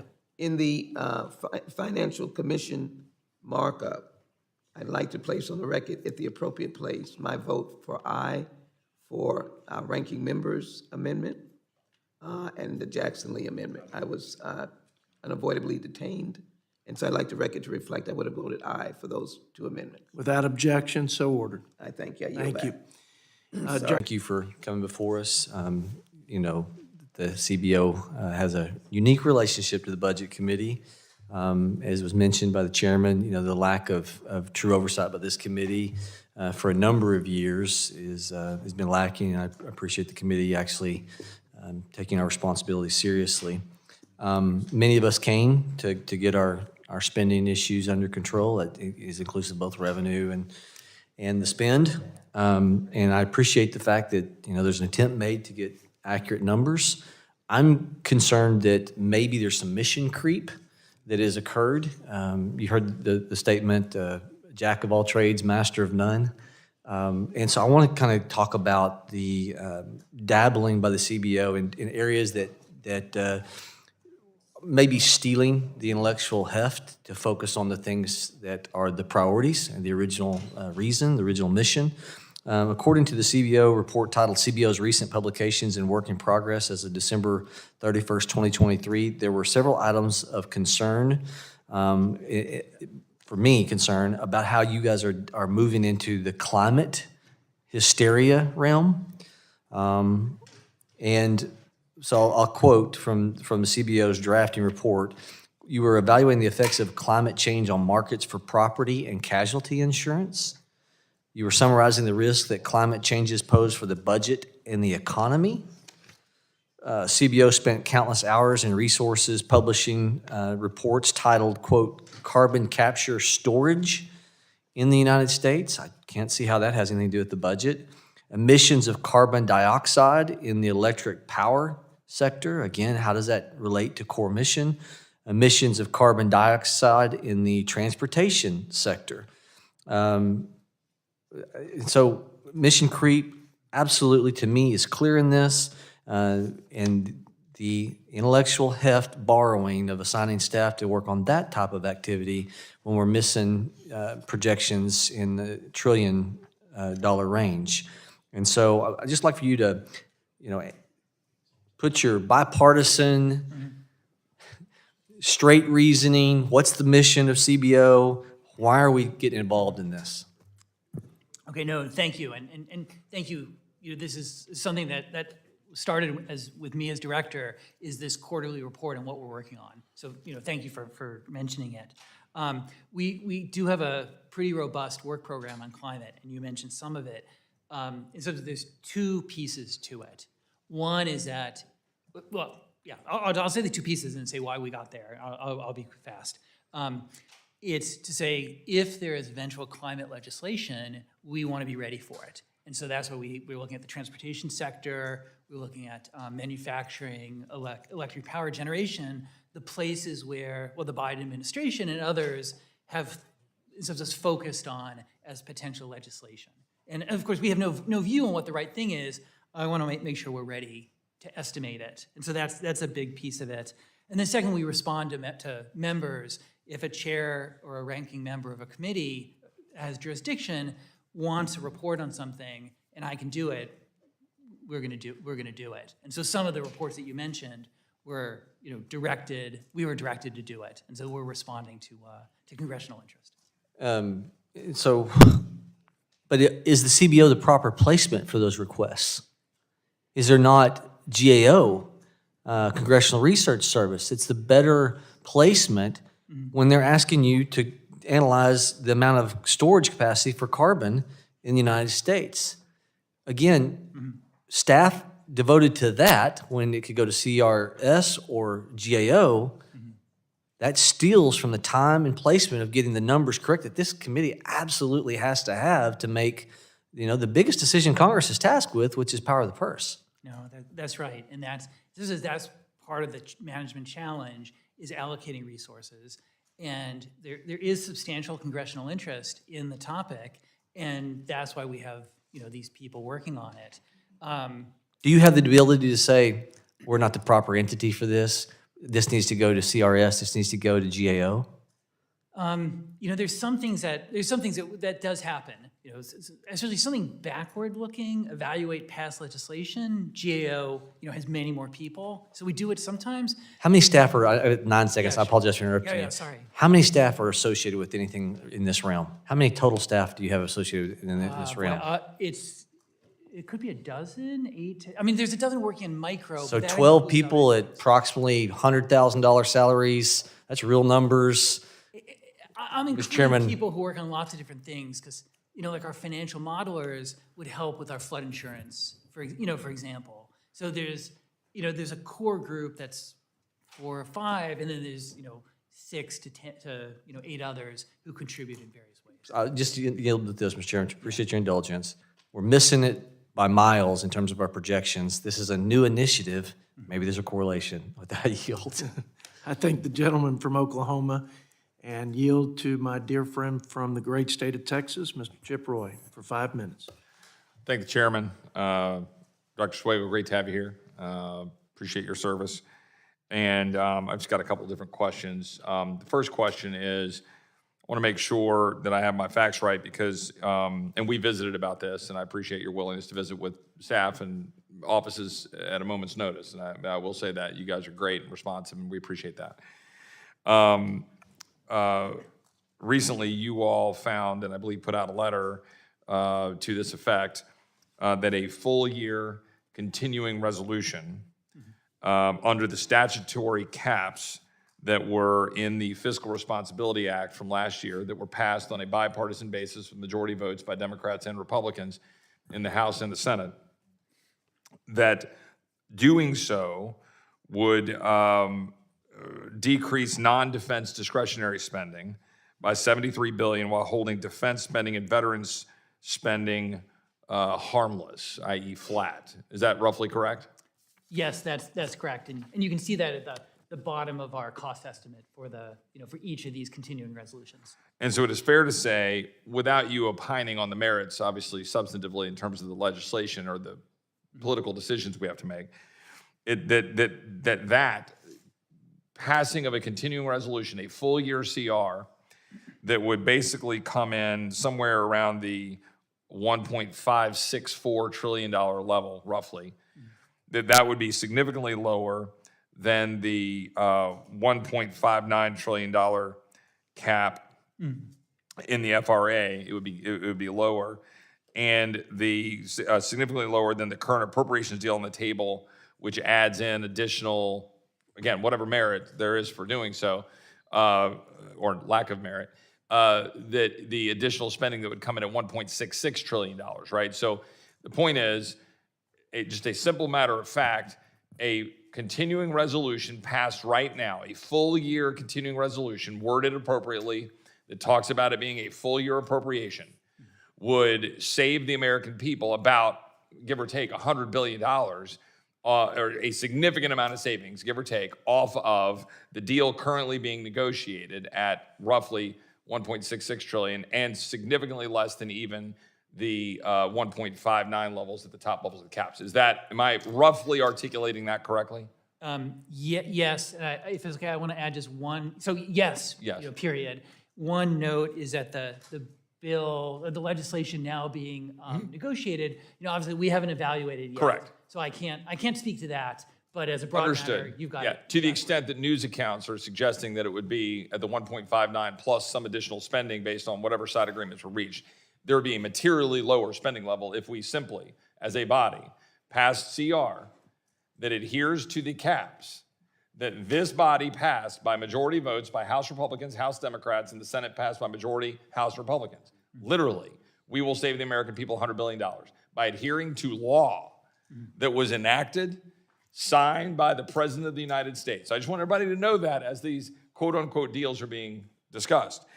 Second question is, you and I have discussed, and again, I appreciate your all's office attentiveness and responsiveness. We struggle as a body to get what I would say accurate dynamic scoring on bills when we get out of the kind of typical static scoring that we do here. And when you've got something, for example, I've got bills, a lot of my colleagues have bills on health savings accounts and what I might call healthcare freedom, ways to massively empower individuals with dollars that go to them, give them the tax break that we are largely giving to corporate America, or rejigger how we handle the tax breaks for corporate America, that those can go into savings accounts instead of being, paying for the, health insurance premiums. And we've got to find a way, and I just want to say this in a public setting, so again, I want to give you credit. We've had good conversations about all these kinds of things. It's important to say in a public setting how CBO can be responsive going forward, and what can Congress do and what can this committee do to get CBO to have the tools necessary. And, that might be budget, and my friend was talking about your budget and what your staff looks like, or outside groups or whatever. We've got to be able to do that, to be able to take into account, and I just wanted to hear your comments on it, the dynamic impact of driving prices down by having transparency. You don't have to comment on the policy of it, but to be able to assess what that impact would be if we do that, right? No one knows, but yet we get told, oh, that'll cost $1 trillion. So then it's dead on arrival, but we can never have a creative way to approach making sure that American people have doctors and, can go to the doctors of their choice and have choice. Instead, we're stuck with, that'll cost $1 trillion. And I'm not faulting you, I think, but I'm faulting this very broken system. We've got to find a way to break that. So I just wonder if you have any comments on what that might look like besides what I know would be an easy answer, which is more staffing, which I get, but could you comment on that? And then I'll yield back. Okay. And you've hit on not just my goal, but my mission to be responsive and to be transparent, to respond to your interest in this legislation. I know many others have the same interest, and to do it in a way that you can understand. If you agree or disagree, at least we'll understand what the differences are. On something like this, the kind of change to the tax benefits in the healthcare system, we would work with the Joint Committee on Taxation, so it would depend on their capacity as well. But we have the ability. It's just the health committees, boy, they keep us busy basically full time, and so we're just constantly struggling to get the water. We call that a hamster wheel, but anyway, go ahead. Yeah. I can get the water level to here instead of here, but we absolutely have the ability. It's just the time and the. I think the good director, I think the gentleman from Texas, and I know there's a longer conversation about a lot of these things. I appreciate those comments. And now yield to another great Texan from our Healthcare Task Force Chair, Dr. Burgess, for 5 minutes. Thank you, Chairman Arrington. And Director Swigel, thank you for participating in the roundtable that we did in the Budget Task Force. I thought it was particularly revealing. We had a former CBO director, Doug Holtz-Eakin. We had someone from the investor class, someone from the inventor class to talk to us about the effects of the Inflation Reduction Act on delivering the cures for the future. I think we had a pretty good discussion. And then the plus side of all of that is, because of some discussions that you and the chairman and I had, you've opened up a portal on the CBO website, allowing stakeholders to submit research and data that they have regarding the reality of drug innovation. So I'm grateful that this request was received and granted. I have a letter that I want to introduce to the record, Chairman Arrington, responding to the CBO's call for research in the area of drug development. This letter is signed by more than 350 biotech investors and innovators representing $309 billion. Without objection, so ordered. So, Director Swigel, I appreciate your cooperation over the last few months as the task force has engaged with you and your staff about the accuracy of your models. What has the CBO generally, and you specifically, learned from those conversations facilitated by the task force stakeholders? Yeah, no, thank you. And thank you again for having us participate and putting us together with these outside groups. And we've continued to engage with them. So the letter, it's shown up in my social media feeds, and I've read it. Our analyst working on this has read it. And there's some things in there which, I wish they would do a little bit more to understand what we're doing. But there's some things where we're like, oh yeah, they're right. We need to do it differently. And so we're continuing to work on our modeling of the effect of negotiation on innovation. And we're going to implement some of what is in the letter, as I understand it, is in the letter. So I appreciate that. Well, I appreciate that response. Mr. Yakim's discussion about preventive health and the 10-year window that came up from Mr. Kildee, and we are going to have an opportunity next week, I think, to mark up a bill for the preventive health savings. Particularly germane. It's always been germane. I've been working on this for 20 years. It's always been germane. But really, the introduction of the new anti-obesity medications has kind of changed the equation. Of course, you've got Medicare that says we're not paying for any of that. You've got the Joint Economic Committee that says current obesity rates are responsible for a 2.5% reduction in the aggregate labor supply. And that's a 2% reduction in the level of real GDP. From 2024 to 2033, this labor supply reduction is a potential GDP loss of $5.6 trillion and a $1 trillion reduction in federal income tax receipts. So that's pretty significant. Are you assessing how the anti-obesity medication coverage could affect the federal budget with the broader economic factors that the CBO needs to take into account? Yes, sir, we are. We're doing it both for anti-obesity and the related issue of hepatitis C, which has some similarities and some differences. And there's actually, it's important development. The FDA is considering adding a cardiovascular indication for the anti-obesity medications. In some sense, that would change current law. If they do that, then Medicare presumably would cover those indications, and some of the costs of additional, broadening coverage for anti-obesity medications, in some sense, would move into the baseline, right? As a society, we'd still pay it, but it would be attributed to the baseline and not to any legislation. So that's the development that we're tracking carefully, and we would update our analysis once that happens. Great. I really appreciate your office is putting out the budgetary effect of the Center for Medicare and Medicaid Innovation. It's been a burr under my saddle for a long time. I never expected that CMMI was actually going to deliver the cost savings that was promised. And you weren't there when CBO scored the Affordable Care Act in 2010, but there was a big deliverable that CMMI was going to deliver, and I was never successful in bringing legislation to repeal the CMMI part of the ACA because, oh, look, it would cost money because it's we've already booked the savings that they're going to deliver for us. And of course, in your report, we at least I kind of get the inkling that those savings never actually materialized, and in fact, there may be an increase in spending. So I just want to point out to you that absent the CMMI, it's not like there is not any oversight over to the quality of some of the things that go in at the Center for Medicare and Medicaid Services, because in a bill signed by President Obama in 2015, the Physicians Technical Advisory Commission was created. It has existed now for almost 10 years.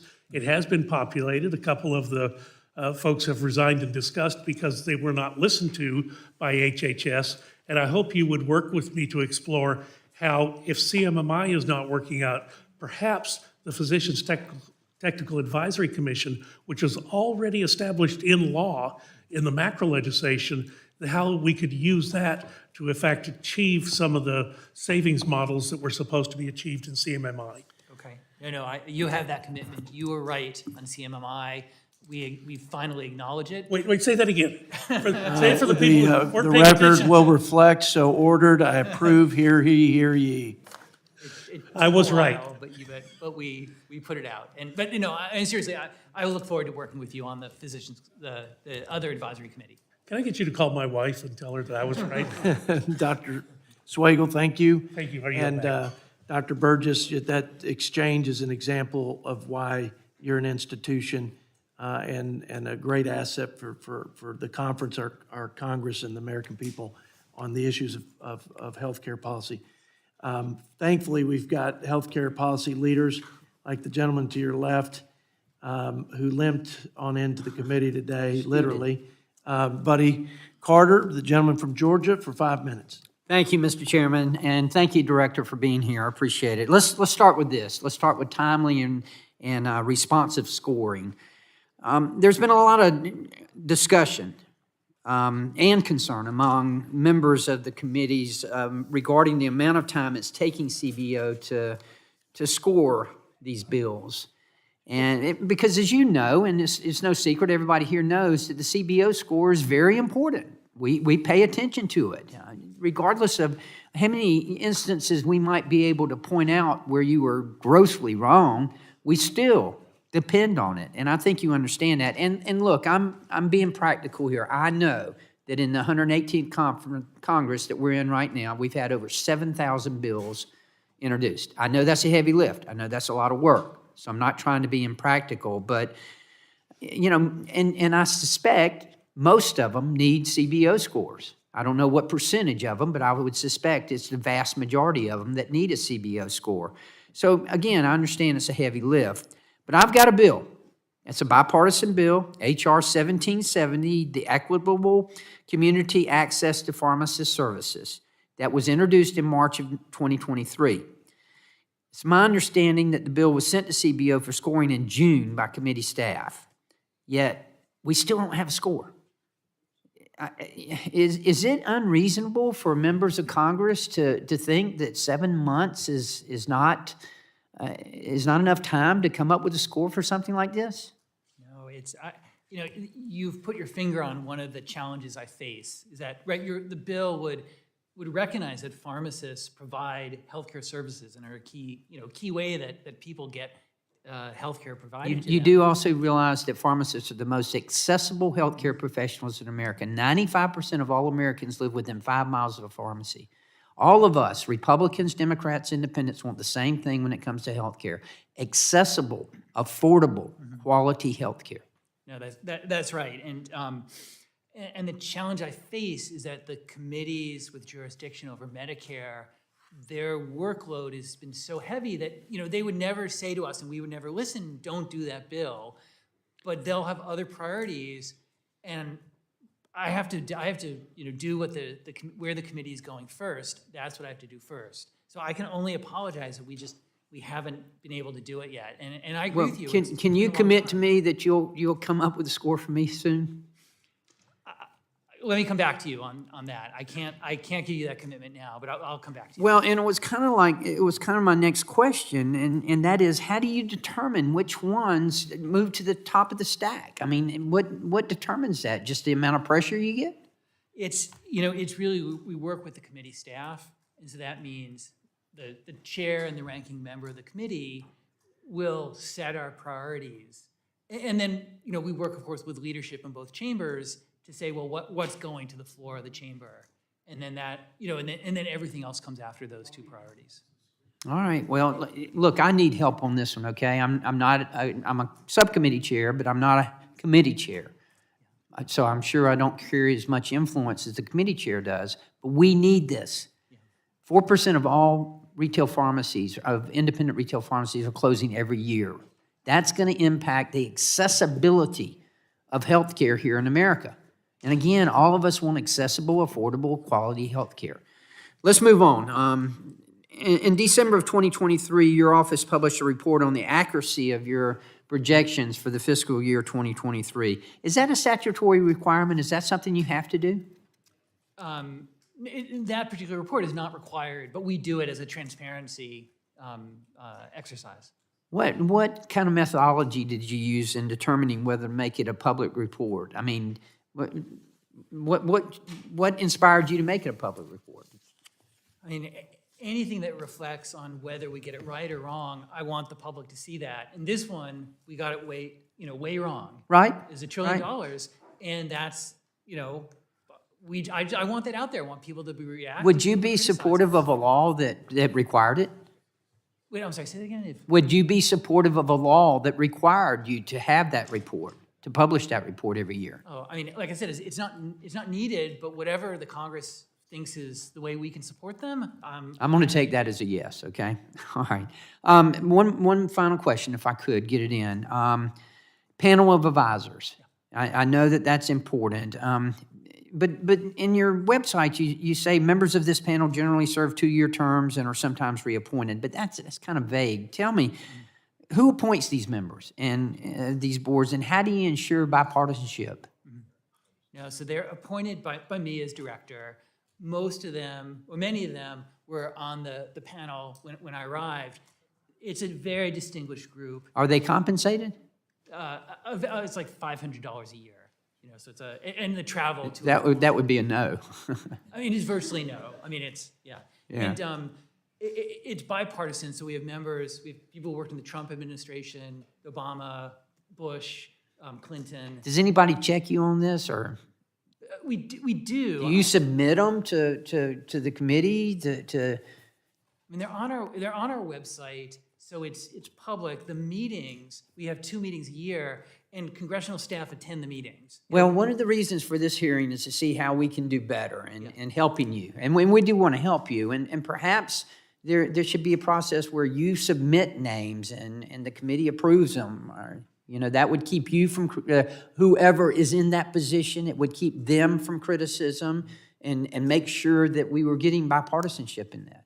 Yeah. It's, you know, I guess I wouldn't support that, because this is a group of of really distinguished mainly academics, not all, but mainly, who are doing this, they're basically not paid, as you said, and they do it for public service and to help us.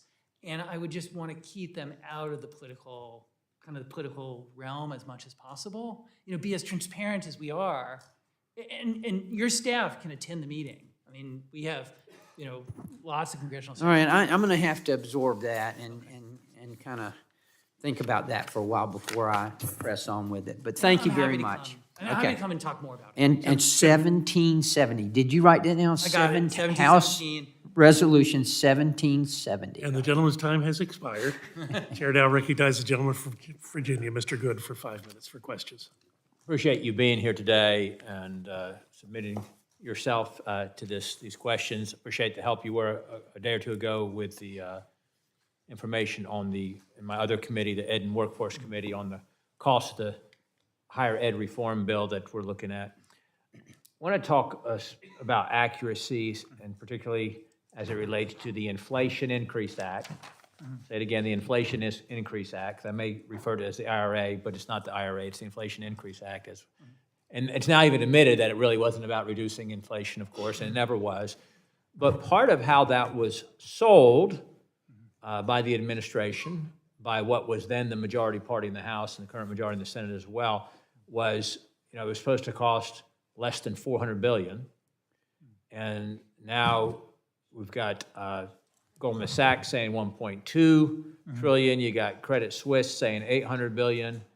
And I think there's acknowledgement that, and mostly because of the climate credits, I guess. But can you speak to that inaccuracy of how that was sold and presented by the administration and the majority party at the time, and we've missed so poorly on that? I can. I'll say something now. And in a week, when we publish our economic update, we will have a full page or two going into the details. So we'll get you more in writing. The score was from the Joint Committee on Taxation, that anything tax they do, and then we update it. What's changed is there's been subsequent regulation. So the EPA put out a tailpipe emissions regulation that we think is going to basically push people toward electric vehicles. So that means more people are going to take up that EV tax credit. The administration implemented the credit in a way. I may interject for a second. No, It looks please, like please. the consumer's actually going the other way right now on that's electric right. vehicles. No, that's right. That's right. And the EPA regulation is right now it's a proposal. It's meant to, according to EPA, take effect for the 27 model year.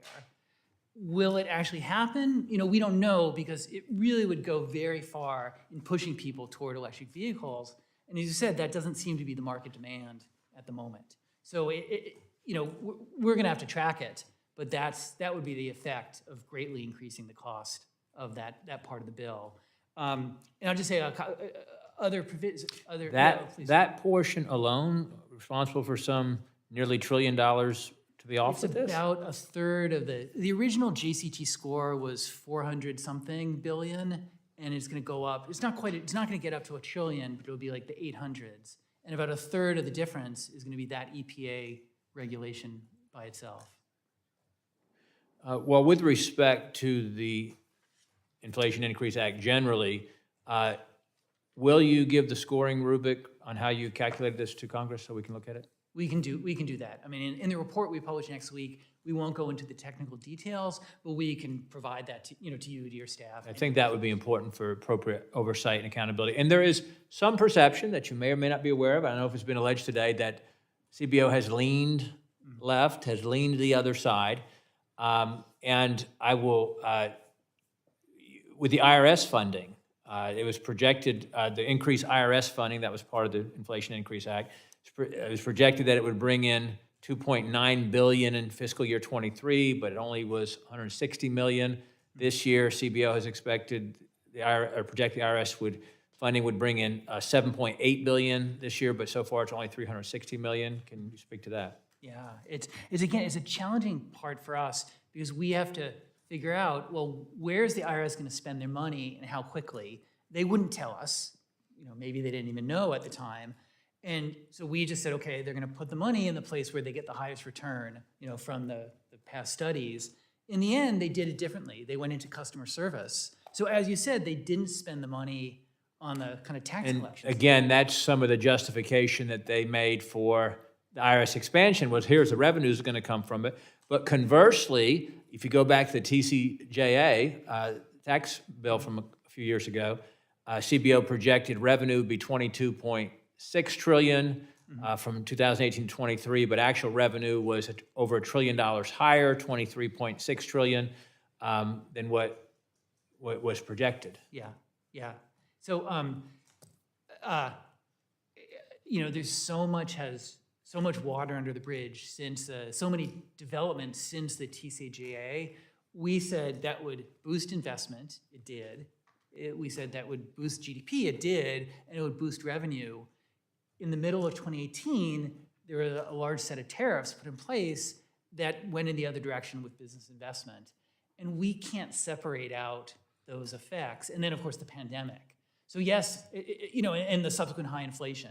So revenues are higher, exactly as you said. How much of that is TCJA? How much of that is the inflation? We can't parse those out. My time has expired. Thank you, sir. Okay, no, thank you. Gentleman yields back. Chair thanks the gentleman, seeing no other members to ask questions. I do have several letters from authorizing committees to submit for the record, highlighting the need for oversight and stronger collaboration between CBO and Congress. These include letters from the Committee on Ways and Means, Committee on Agriculture, Committee on Veterans Affairs, Committee on Small Business, Committee on House Administration, the Committee on Armed Services. I also have submissions for the record from stakeholders about reforms to the CBO and increasing transparency, including the Cato Institute, Americans for Prosperity, Economic Policy and Innovation Center, and an opinion letter published in the Wall Street Journal titled How to Keep the CBO Honest When It Scores Spending Bills. Director Swagel, I want to thank you for spending so much time with us today and appreciate your candid and forthright answers to the questions. Please be advised that members may submit written questions to be answered later in writing. Those questions and your answers will, in fact, be made part of the formal hearing record. Any members who wish to submit questions or extraneous material for the record may do so within 7 days. And with that, the committee stands adjourned.